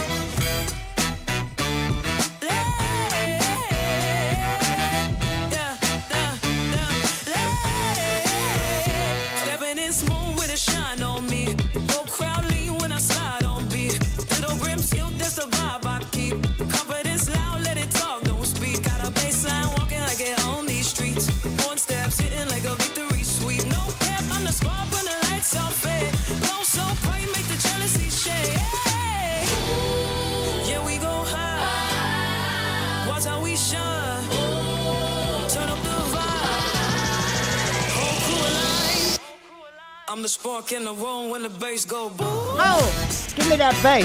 Okay, 9:15 in the morning. Welcome back to the last 45 minutes of this Monday show. A little mundane as it is. It's just people are back into the normal thing, eh? Slowly but surely. I think so. Tomorrow they got a food distribution in Adelup, by the way. It's going to be from noon to 4. I mean, 1 to 4, I'm sorry. 1 to 4 in Adelup tomorrow. And that, I think the release says that it's just for folks that have to prove that they are household eligible, which means that you've got to bring your ID and you've got to be on SNAP, you've got to be on Medicaid, you got to be on MIP. Basically, if you can't find your name in the system, you can't be asking for free provisions. You know. All right. And there'll be some relief for some families, though. Absolutely. Yeah, and a little bit goes a long way. And for a lot of folks that, it's a real situation and for America, for everybody right now, because in Guam, we do look at the least among us. That's how you determine how good of a government you are, is whether or not you are serving the least of the people in the constituency that needs more help than others. And so when you look at the top 1%, for example, maybe it's a little bit higher than 1%, but if you look at the top 1%, you're not creating programs so they can get government assistance. You look at those who are in the bottom of that scale, and that scale seems to increase in number the more you're seeing folks in that lower kind of middle class cross the line and go over the cliff into what is now the poverty line. And that poverty line gets a little bit higher because, and especially in the economy that we are not enjoying in the United States with the gas prices being so high, you're seeing more people falling off that cliff, if not hanging on by their fingernails, because they're living paycheck to paycheck. We all know at some point in our lives we've had to pinch the penny so much that maybe it did come down from paycheck to pay. There were a lot of people that came down to paycheck to paycheck, or making the hard decisions of what to get rid of because these overrun costs have now bled into the necessities of your home. And so you can't sacrifice power, water, rent, and food, right? But you can, and fuel, you can add that one. But you can sacrifice movies and extracurricular activities outside the home, staving off that new bed that you thought that you might be able to buy, or the new shoes for the kids, or whatever the case, that you're now making decisions that are cutting into the convenience of life. And more people in that middle class are falling into that little place where it's difficult to come out of. So for a while, it's been, the complaint of that class of people in that mid to low income level of that middle class, right? They're just as close to the top as they are to the bottom. Maybe you could have said that several years ago, but they're closer to the bottom than they are to the top. So they're no longer middle, right? So it makes it difficult for them because they are just a paycheck or two away from falling off the cliff, right? And so there's not necessarily programs available to them for relief, because they also lost hundreds of dollars worth of food, but their household eligibility keeps them in the place where they are just neutral, that they're just surviving. They do make paychecks. They are paying their bills, barely, but the government doesn't take into account that people are paying their bills barely. What they do is take into account that you're not paying at all. And so this is the American way, and you have people that are just as close to falling off the cliff. And at the same time, we also see the activity around here. And if we're just looking at the naked eye, like, did you go to the stores or anything this weekend? I mean, you see. Yes. Yeah. We did. Fight weekend. What? It was, yes. Of course you were in the store. You're buying potato chips. You have to. Yeah. Fight weekend. When was that fight? Yesterday, wasn't it? No. Was it Saturday? Yes. Yeah, yesterday was a fight? Yesterday was a good fight. So, yes, thanks. We were just talking about how that's just not for me. Not your jam. Yeah. It's not for everyone. I like seeing beat up people. I just get. Yeah. It's not for everyone, but it was it was a good fight. It was a good fight. We enjoyed that. So. Do you feel like you take away a lot of angst? Like they satisfy that part, like you're like pent up. It's like, I need an outlet, and then punching somebody in the face looks like a good thing to do. No, it's like I feel so much better that McGregor fell. You know what I mean? I try not to get too consumed into it, but yeah, I got a lot of friends that are in the MMA game, so that's always nice to watch. Oh yeah, when they're all excited about it, yeah. So that was nice to watch. So, and it's Booney, so they always do a great job at accommodating. So appreciate that. So yeah. Well, that's nice. It was a great fight. Booney's Guam. It's the go-to. It was. Is that where the place? Yeah, the that's fight where we was. Watch the fight. So I'm kind of there for the party. I'm there for the party, and I'm like, forget that there's a game that everybody's there for, right? I mean, I'm all about the hype, and then it starts. I'm like, yeah. You can. I mean, there was a lot of guys that are not fighters, and they were just there for the food. Totally. They just happened to be there, like, there's a fight on. So, yeah, why not? There's just some that were just kind of in the area, so they just kind of tagged along with it. Mm-hmm. But I think Booney's does a pretty good job at taking care of folks when it comes down to fight night. So that was a lot of fun to watch. Yeah. And just getting out of the house kind of thing. It's like, all right, guys, let's go and support, throw some money back into the economy.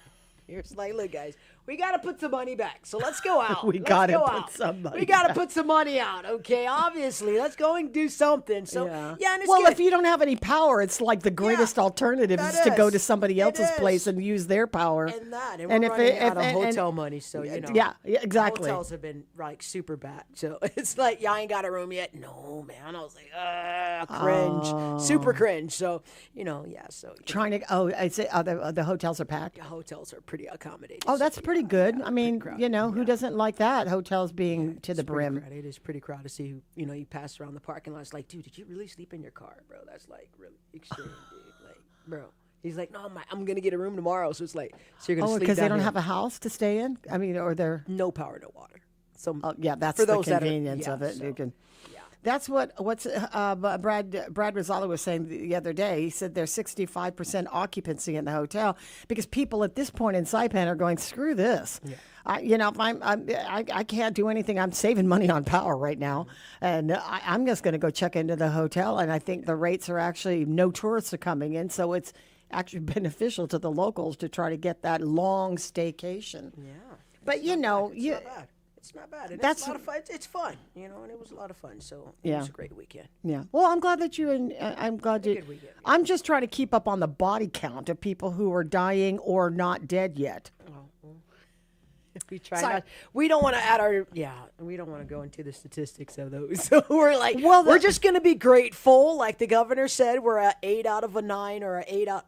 8 out of, Between 8 and 9 is 8 her and 9. So response. we're just gonna write it out. We're just gonna write it I mean, we certainly don't wish on death over here, but I'm just saying that in the world of midterms and politics, there's something being pulled over the eyes of the public and of the nation when it comes to somebody like Mitch McConnell not being seen or heard from since June 14th, and a major player in politics is missing in action is cause for curiosity for sure, but definitely concern. He comes, you know, this Mitch McConnell is a huge figure, you know, to not think that it's important that he may be alive or dead is crazy not to think about. And so I think what I'm looking at right now are images of one thing that I just saw. Hang on, let me see if I can't pull up that story again. The latest, and here's the other thing: when you're on social media like TikTok, or you're on Threads, or you're on Instagram, or any of these places, Reddit, the truth has a way of escaping us, and the AI game is real. So if you know, clickbait is a big thing too. So if you see pictures and they look like images you want to see, you point on it and there's really no way of telling whether or not it's true. So the latest thing I see is a photo of Senator John McConnell, Mitch McConnell, sitting up in a bed, like looks like a hospital bed, fully dressed in like a nice little, you know, button-down shirt, pink. He looks very healthy. He looks even healthier than he did when we didn't see him before. I mean, when we saw him before June 14th, standing by his wife, Elaine Chao, who's fresh back from China, by the way, with and some sort of statement that was made about his being disappeared since June 14th. So I do not know whether it's true. I can't tell whether this is an AI or this is actually a real photo, but it certainly isn't shutting anybody up that Mitch McConnell is dead or alive. There's nothing here that is suggesting other than what it looks like, because I don't see it in the same, I don't see that, here it is. I don't see that in any of the major news outlets that show that Mitch McConnell is alive and well. There's nothing that says that he is still living. So everything I'm looking at with him sitting straight up in a bed at what seems to be a hospital looks like Weekend at Bernie's for me. Did you ever watch that movie? No. Okay, What is so Weekend all at right. The Bernie's? reference is that Weekend at Bernie's is it's like a gang of friends, and they were all going to go and stay and house sit at somebody's house, and they're all looking forward to it. One of the friends dies. Oh wow! Oh no, not one of the friends dies. Bernie, the weekend that they had at Bernie, one of the people at that house died.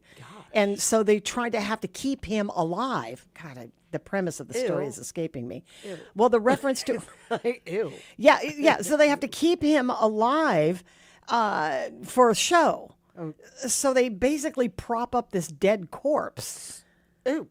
And put him in various What? scenarios where he looks like he's alive. We're running around with dead people. Yeah, like he's I'm sitting at the dead. pool with sunglasses on in full swim. And you know it's not real because at some point rigor mortis takes through and you can't put on clothes on a dead corpse after a while. But this boy, the guy's still bendable. The human body is still bendable. And so the idea is to keep him alive. So the antics of these two guys trying to dress him up in scenarios where they're trying to pass him off as being alive is absolutely hilarious. And it was 1989 that this came out. Well, the Weekend at Bernie's. Okay, it's two young employees discover their wealthy boss, Bernie, is dead just as they're invited to spend the weekend at his beach house. To avoid becoming suspects, and because other people keep assuming Bernie's alive, they end up carrying his body around and pretending he's still living, leading to a series of increasingly absurd situations. Wow, that's crazy. It's pretty funny, though. That's crazy. It became a cult classic and even inspired the phrase Weekend at Bernie's, which people now use to describe a situation when someone or something is being propped up to appear functional despite being effectively dead or no longer viable. And that's why we're calling the Mitch McConnell story a Weekend at Bernie's. That are they just propping him up and taking these random photos of him when actually he is not alive. That's not cool, guys. Or as Norman Analista says, and everybody's commented on it when it was released, it's injuries incompatible with life. Okay. Yeah. He suffered injuries incompatible with life. Okay, that was yeah, the I think, headline yeah. that was the one line in the release. Listen, we are certainly not making fun of the context around this. It was just a creative way of saying the person died of the injuries they sustained in this accident. But the verbiage was it went a long way to say not dead, that had died. It was injuries incompatible with life. We gotta get so complicated. Norm. Give us a headline, dude. Just give it to us. It was a lot. Just come at us. I've never heard that being used before. Okay. It was a nice way of saying that the person did not make it. But so now we see this image, and you can't get, and then it was accompanied by some statement from the senator's office. I didn't read it because I didn't stick on it long enough. And plus that it's not in the mainstream news. So I'm not necessarily paying attention to social media announcing that Mitch McConnell is alive. I'm counting on, I have no idea. I don't know who he is. Okay, Mitch McConnell. Who is he?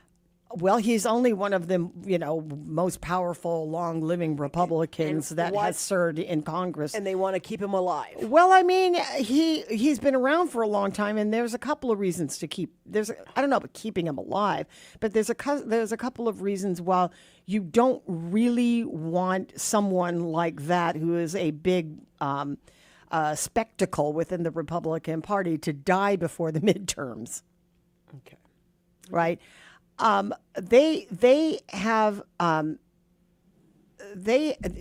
comes from the state of Kentucky, which is there's a Republican stronghold in Kentucky. To say that he is no longer alive gives the strategy for the Democrats to be able to assert a candidate who could possibly take over that state, which is in many cases unlikely because it always has voted Republican. It just depends on who they are going to bring up. Because in Kentucky, unlike in other states, the governor doesn't appoint the next person to fill that term. If McConnell's dead, they have to appoint somebody who can. In Kentucky, they don't do that. In Kentucky, they actually has to. I think that they actually have to have it's selected. They don't automatically put somebody in there to play. It has to be selected in a different process. And there are a couple of names that are out there, but they don't want to see in an open seat creating a competitive ground that the Democrats can possibly take over. Keeping Mitch McConnell alive decreases the chances of a Democrat campaigning to take that seat. There's no time because the midterms are up. But it's also illegal, and to not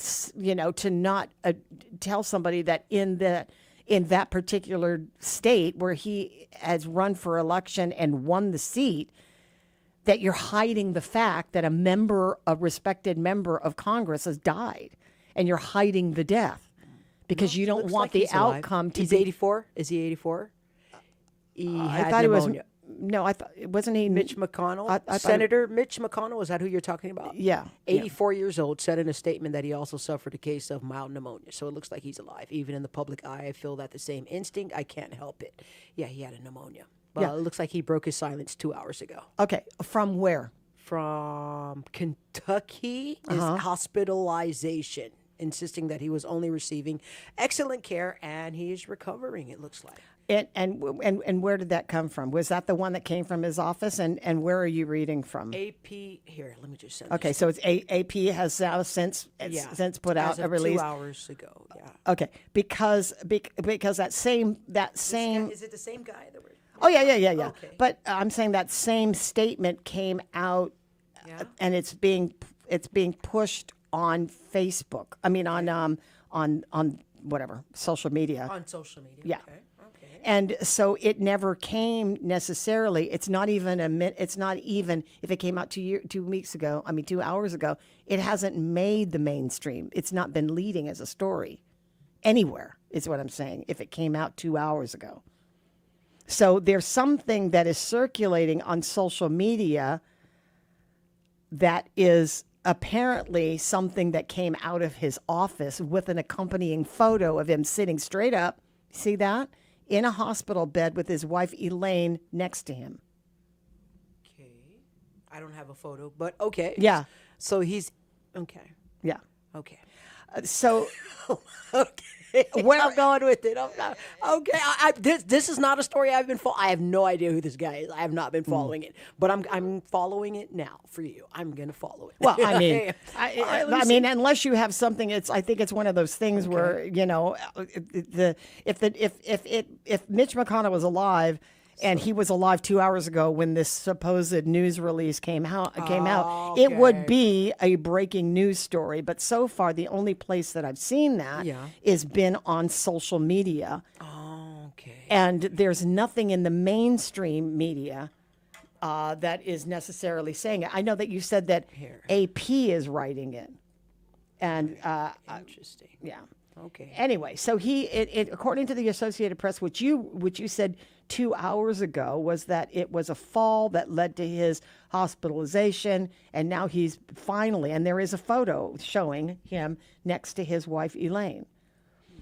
He revealed for the first time that a fall led to his hospitalization, breaking the silence about his condition after weeks of mounting speculation about his health.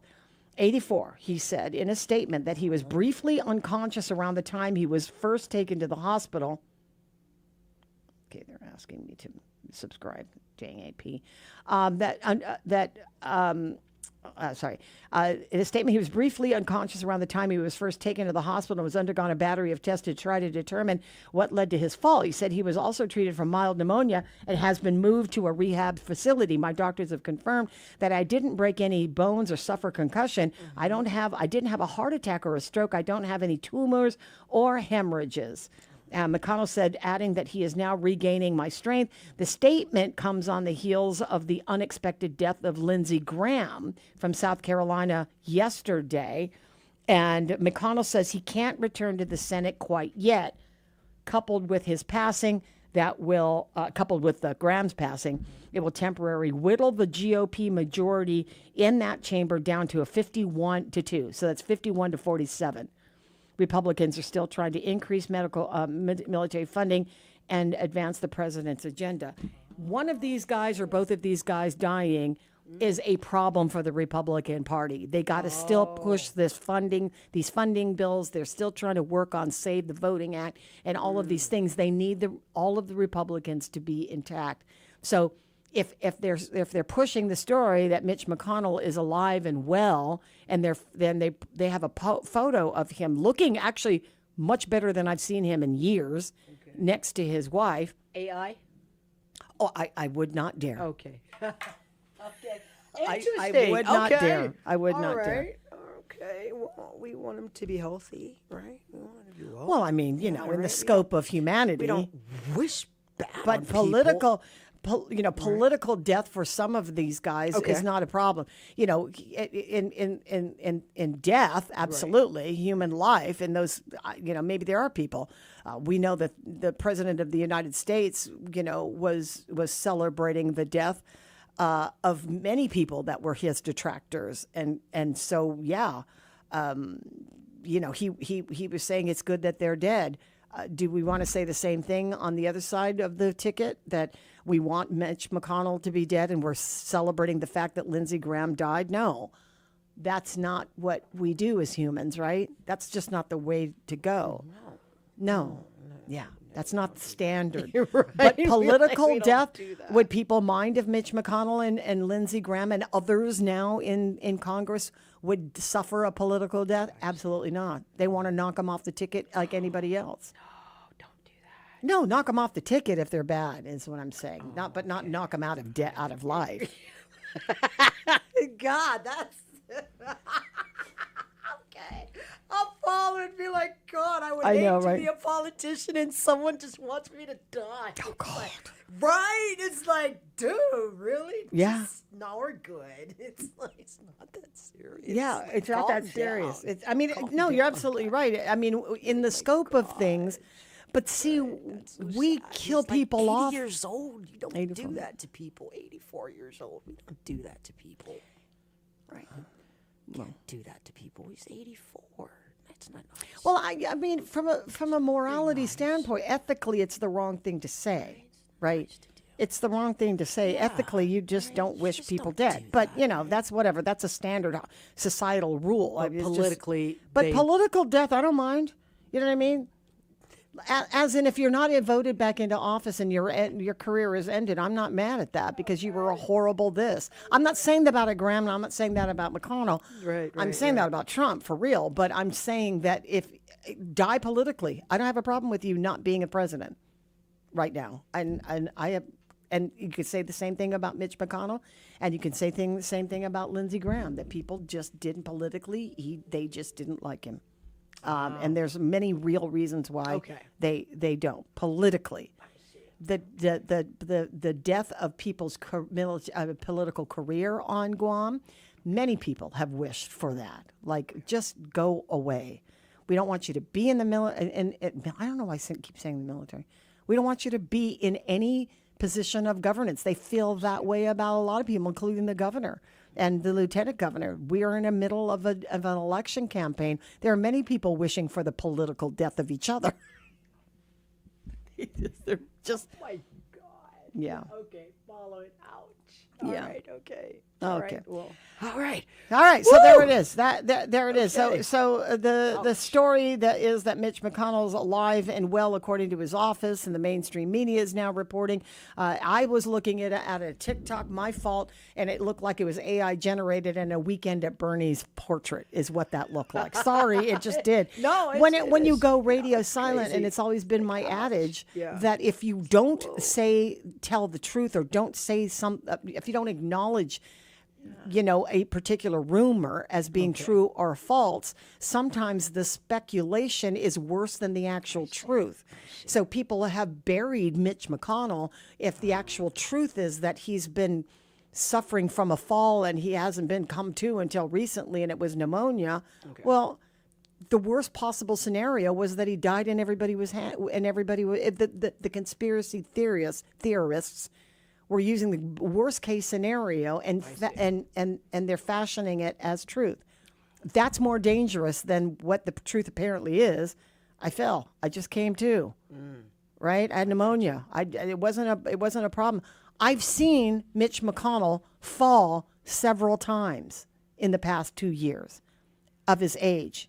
He wasn't walking straight. He needed assistance. in the past. He's 84 and he's not well. It looks like he's just not well. We've seen him stand at a podium and zone off and have to be his handlers clearing the room to make them go out because he zones. And he looks like he's not quite there, right? And so we've seen many of these situations. I'm not talking about what is edited by CNN. I'm talking about live sort of C-SPAN moments where he's at a podium and then he zones out for a second and they have a staffer having to come in and sort of jolt him, and then they clear the room. They tell all of the reporters to leave, and then they lead him off, who's kind of stunned or not aware of where he is. And so it's clear, and it has been clear. And then we've seen him walking and then just collapsing. And it isn't like he was suffering from anything, like he had a heart attack or there was a situation. He just didn't have the strength to stand up. So with all of that speculation sort of collaged in the past couple of years, it's not unusual that anybody would think that we're talking about propping up a man who might have died on June 14th. And they're being to the point where they're like, hey, have you talked to they asked Trump just a few days ago, have you talked to Mitch McConnell? No, I haven't. Do you know his state? No. The president doesn't know what the state of this guy is. People are trying to keep under wraps his office is not returning phone calls or discussing or put a statement out. And maybe because he was unconscious and they didn't say anything. But these are people who were running the government. And it's not like these are bit-time players where we won't notice them noticeably missing from proceedings. These are folks that have a huge influence on how the power and the stability of this government. You can't just disappear for a month, nearly a month, a couple days shy of a month, and not let anybody know. It can't be done. But I guess we've got a new standard. Lindsey Graham had a heart attack, or he had some sort of cardiac arrest. That just became known from people who were monitoring the dispatch call, the emergency. That he was under cardiac arrest, whatever the ultimate cause of death was, I guess, remains to be seen, but statements have been released to that fact. He was gone, and it was made known instantaneously. Mitch McConnell's been gone for a month, and no one's heard from him. Some people say they've reached out to him, and they talked to him at a time frame where he's now claiming he was unconscious. Lots to unpack there. The legislature is in the middle of trying to roll back the BPT or stop it from being further cut. That was a successful event the other day when an amendment was introduced, and it was voted down. They're hoping that the Republicans will see that there's money that needs to be had, and a loss of another $40 million in the new fiscal year is going to screw up the DOC modernization plan, and it's going to mess up Simon Sanchez, and it's going to unfund or not have funds available for Medicaid, and the massive changes that have been made with no matching funds. And the governor this morning said, I'm not signing any bill that takes away money from Medicaid, that takes away money from the DOC modernization plan, or does not allow for Simon Sanchez to be built, period. Lester Carlson this morning in a conversation says, it looks like there might be, after we get through the drama of the past several days of everybody standing and maybe in some places, some areas grandstanding, there are theatrics that happen in these passionate situations, that perhaps that cooler heads will be prevailing in the budget talks, which they have another 4 days of. And he says that might be palatable for the governor to sign. Whatever that compromise is, if it doesn't include funding for Simon Sanchez to cover Medicaid costs and to build the prison, she's not signing it.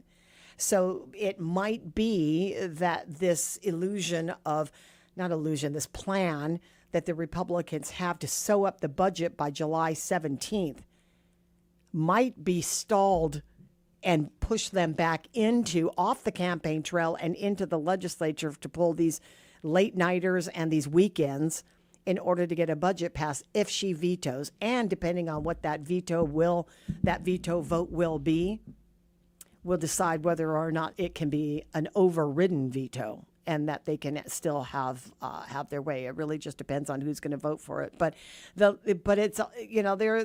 line has been drawn, and if the difference between you getting a vote is Simon Sanchez funding, matching the funds that the federal government has now taken away from Medicaid, or building this new DOC, you are either on the votable side of that or the unvotable side of that. People, if these are the three issues, which they have addressed as being three pieces of legislation or areas in the government that in the government's budget that are deal breakers, then you need to be watching the budget to find out when they finally do vote, whether your Godzu was voting on the right side of the issue or were they going against what you thought should have been the case. And that could be your deciding factor about whether or not, if you were part of the Simon Sanchez community, this is a big one for you. If you are on the side of the DOC increasing and increasing its population and its facility and decreasing the number of people who are out there on electronic monitoring or stacked like bodies down in these detention centers, then you're probably going to want to go for the guy who's going to make sure that the modernization money is there. And if you're on Medicaid, and well, you're gonna get the benefits. It's just that we're going to go under if the funds aren't there to what the federal government is now taking away from the match to fund this program. You're going to find a lot of people out there without any MIP, without any Medicaid, and the ability to go to the doctor. And that might be a situation that's going to be deal breaker and a decider on whether or not you are going to still vote for the guy you like or the girl you like in this case. Did we take a break? Because I need one real quickly. Yeah, okay. I just need to swallow. It's a 9:48 quick break. We'll be right back.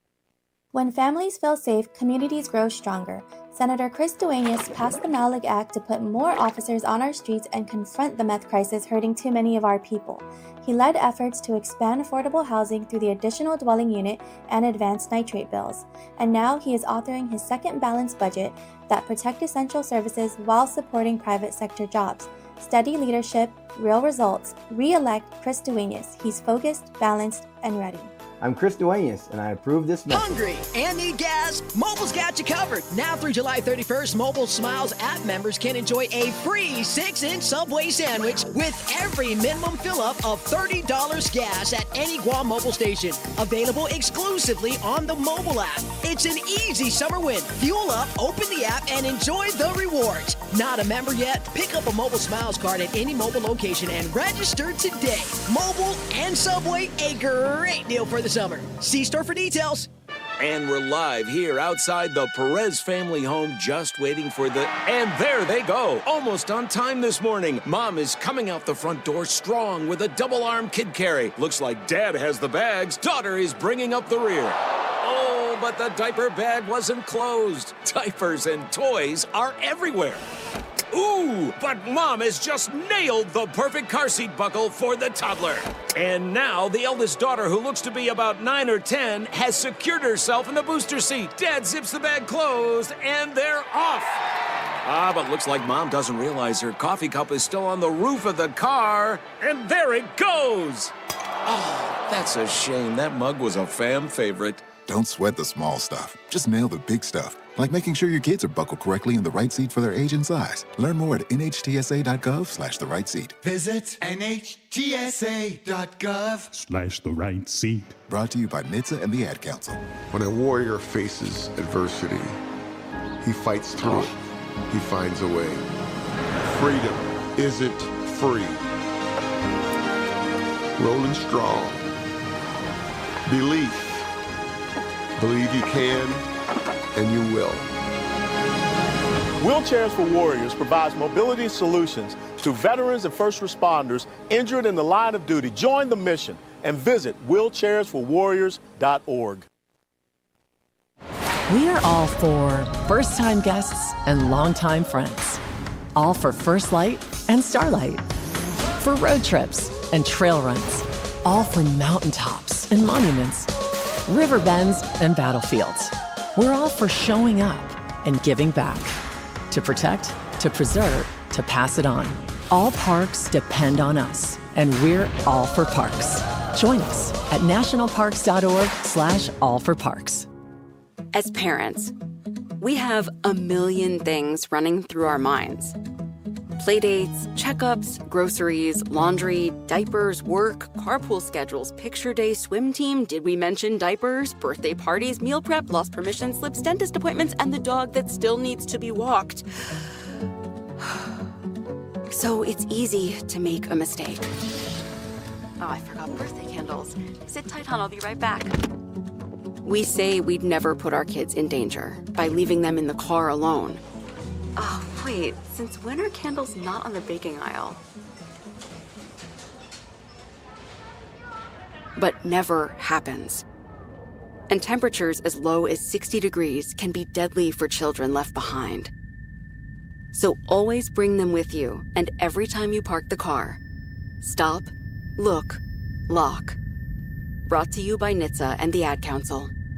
Hi, human. I'm a micro monster, swimming around in your plastic water bottle. But I can't wait to swim in your bloodstream soon. Microplastics are micro monsters. Drink me. Wait, what are you doing? But you can fight back by using glass or metal reusable water bottles. No! Don't let microplastic micro monsters invade your body. Find more ways to fight back at stopmicromonsters.org. A message from Joshua Jackson, actor and Fair Volunteer Ambassador. Food allergy is a serious, life-threatening disease that impacts over 33 million Americans. When your immune system sees certain food proteins as a threat, every bite matters. But here's the good news. There have been advancements in the treatment of food allergies, and with one voice, we can create better awareness. Because in the FAIR community, the disease doesn't own us. We own our journey. Talk to an allergist to understand your options. Visit foodallergy.org/empower to learn more. Every 16 seconds, an American receives a cancer diagnosis, and every minute of every day, another person loses their life to cancer. That's why Stand Up to Cancer has set a bold goal to make early stage detection an essential part of standard of care for all cancers. So often, if cancer is detected early, the chance of long-term survival is 90%. So if we all support cancer research, more than 2 million lives can be saved in the next decade. So join the mission and help save lives today at standuptocancer.org. This election, it isn't just about who leads Guam, it's about the future we choose together. Join the University of Guam College of Liberal Arts and Social Sciences and the Free Association Task Force for Beyond the Status Quo, the gubernatorial debate, Wednesday, July 15 from 6 to 8 p.m. at the UOG Class Lecture Hall. Here the candidates discuss the issues that matter most, compare their visions for Guam, and if you can't make it in person, watch live on YouTube or listen on Wave 105.1 FM Guam. Beyond the Status Quo, hear their vision, make your choice. The views and opinions expressed on this program are those of the show hosts, guests, and callers, and do not necessarily reflect the views of the staff or management of Wave 105.1 FM, Glimpses Media, or our partners. We strive to provide quality, respectful, and engaging content, and we welcome you to participate in the conversation. Thank you for tuning in to Wave 105.1 FM. Enjoy the show. Tune your ears to the perfect vocal harmony today as we uncover a mind-bending acoustic illusion hiding inside a classic musical style. Welcome to the National Day Spotlight for July 13th. Barbershop Music Appreciation Day is all about celebrating that distinct, old-school blend of four voices locking into a beautiful melody. But when a truly talented quartet hits a chord with absolute mathematical perfection, they trigger a fascinating physical phenomenon known as the phantom fifth voice. By tuning their vocal intervals just right, the sound frequencies merge in mid-air, creating a high-pitched overtone that sounds like an angelic whistle. The audience can hear it clearly, even though absolutely nobody in the room is physically singing that high pitch. It turns out that barbershop harmony isn't just a nostalgic musical tradition, it is a brilliant display of acoustic geometry where four singers can trick the human ear into hearing a ghost in the room. Isn't it incredible that they can trick us into hearing somebody that's not there? Yeah, it is interesting. That it is, but they're so talented and so good. Is this why you drag me to all their concerts? Absolutely, because they are so wonderful. Because you look for the ghost in the room? I do. We are also celebrating National Beans and Franks Day and International Town Criers Day. I'm Alice Anderson. And I'm Arlo Anderson with National Day Calendar, reminding you to celebrate every day. If you're looking for world-class website hosting at a fair price, Pair Networks is your best choice. Founded in the early days of the web and still going strong today, Pair Networks now hosts over 150,000 websites for its demanding customers worldwide. Setting the standards for excellence, Pair Networks has a technical and support staff that's second to none. A highly stable company with top-of-the-line technology, Pair Networks offers total reliability and flexibility for your website, and even a money-back guarantee. Whether you're a professional web designer or a beginner just getting your site online, Pair Networks has a web hosting plan that's right for you. Make the move today. Log on and learn more at pair.com. That's PAIR.com. Pair Networks. World-class web hosting at a fair price. Visit us at pair.com. Pair Networks. Off at Guam, over the last 2 years, we have built strong relationships, opened new doors, and created real opportunities for our island. Those partnerships continue to grow stronger, and together, we are making meaningful progress for Guam. Early voting for 2026 primary elections begins July 9th and runs through July 25th at the Westin Resort. Tuesdays through Saturday from 10 a.m. to 6 p.m. Now is not the time to lose momentum. The foundation has been laid, the relationships have been built, and opportunities before Guam have never been greater. Your vote will help ensure we continue moving forward together. I humbly ask for your support and your vote. Let's keep building a stronger future for Guam. I'm James Moylan, a candidate for Congress, and I approve this message. Paid for by James Moylan for Congress. David L. Camacho, Treasurer. Wave 105, the talk of Guam. Real voices, real stories, right here at home.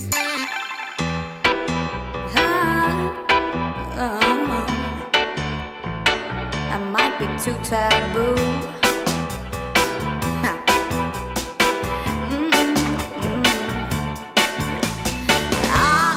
Tried to be a girl with good intentions. All right now. Wow, really? Yeah, 9:50. really. Wow, how'd that happen? I thought it was 5 minutes, and boy, that go fast. What we didn't talk about, which is under investigation, was that unfortunate 2 a.m. crash with a police car and a motorcyclist. He was sitting in a parking lot, northern Guam, got an emergency call. To report to respond to a call, this police officer, and he pulled out from this parking lot, and a motorcycle was in the path, and it collided with the police car, and the motorcyclist succumbed to their injuries. There's video out there showing this police car sitting at the scene of this collision with no emergency lights rolling, and that's what the question has been. When the police officer pulled onto Marine Corps Drive to respond to this emergency, were his lights on? Were his lights on to suggest that he was entering the roadway on an emergency call, or did he fail to turn on his emergency lights to signal that motorcyclist to slow down? And I guess that's the begging question, and everybody is releasing all of their own preliminary, unvetted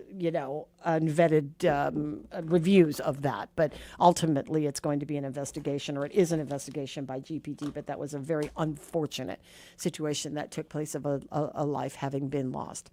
We are not going to have the decolonization program challenge the status quo, but we do have programming nonetheless. And then that'll catch us all the way up to Polly Suba this afternoon at 2 o'clock. And Dice on the other end, she's at Power 98 at 2 o'clock. Catch her on TikTok. You'll be able to find out what she's doing behind the scenes, which is always much more fun. So go and check her out this afternoon from 2 to 6 on Power 98. We are The Wave here on Mornings with Patti. I'm Patti. It's 10 o'clock, KGUM, FM, and Dedido, Guam. Have a great one, everybody. We'll see you back here tomorrow. Thanks, Dice. Mwah. Hey, Biba Guam. Thank you, Patti. You show me what love is all about. Feels so good, makes me wanna shout out loud. I'm so lucky in love. Yes, I'm so lucky, baby. So lucky in love. Oh, what more can I say to fill your heart with happiness? What more can I do to show you what you mean to me? Well, you show me what life is all about. Feels so good, makes me wanna shout out loud. I'm so lucky in love. Oh, yes, I'm so lucky, baby. So lucky in love.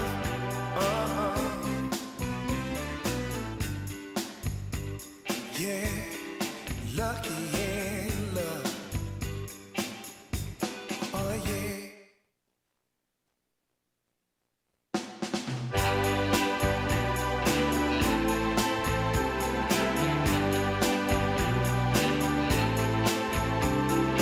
Time after time, I count the ways I love you, girl. And day after day, I wanna show you that I care for you. Well, you show me what love is all about. Feels so good, makes me wanna shout out loud. I'm so lucky in love. Yes, I'm so lucky, baby. So lucky in love. Oh, what more can I say to fill your heart with happiness? What more can I do to show you what you mean to me? Well, you show me what life is all about. Feels so good, makes me wanna shout out loud. I'm so lucky in love. Oh, yes, I'm so lucky, baby. So lucky in love.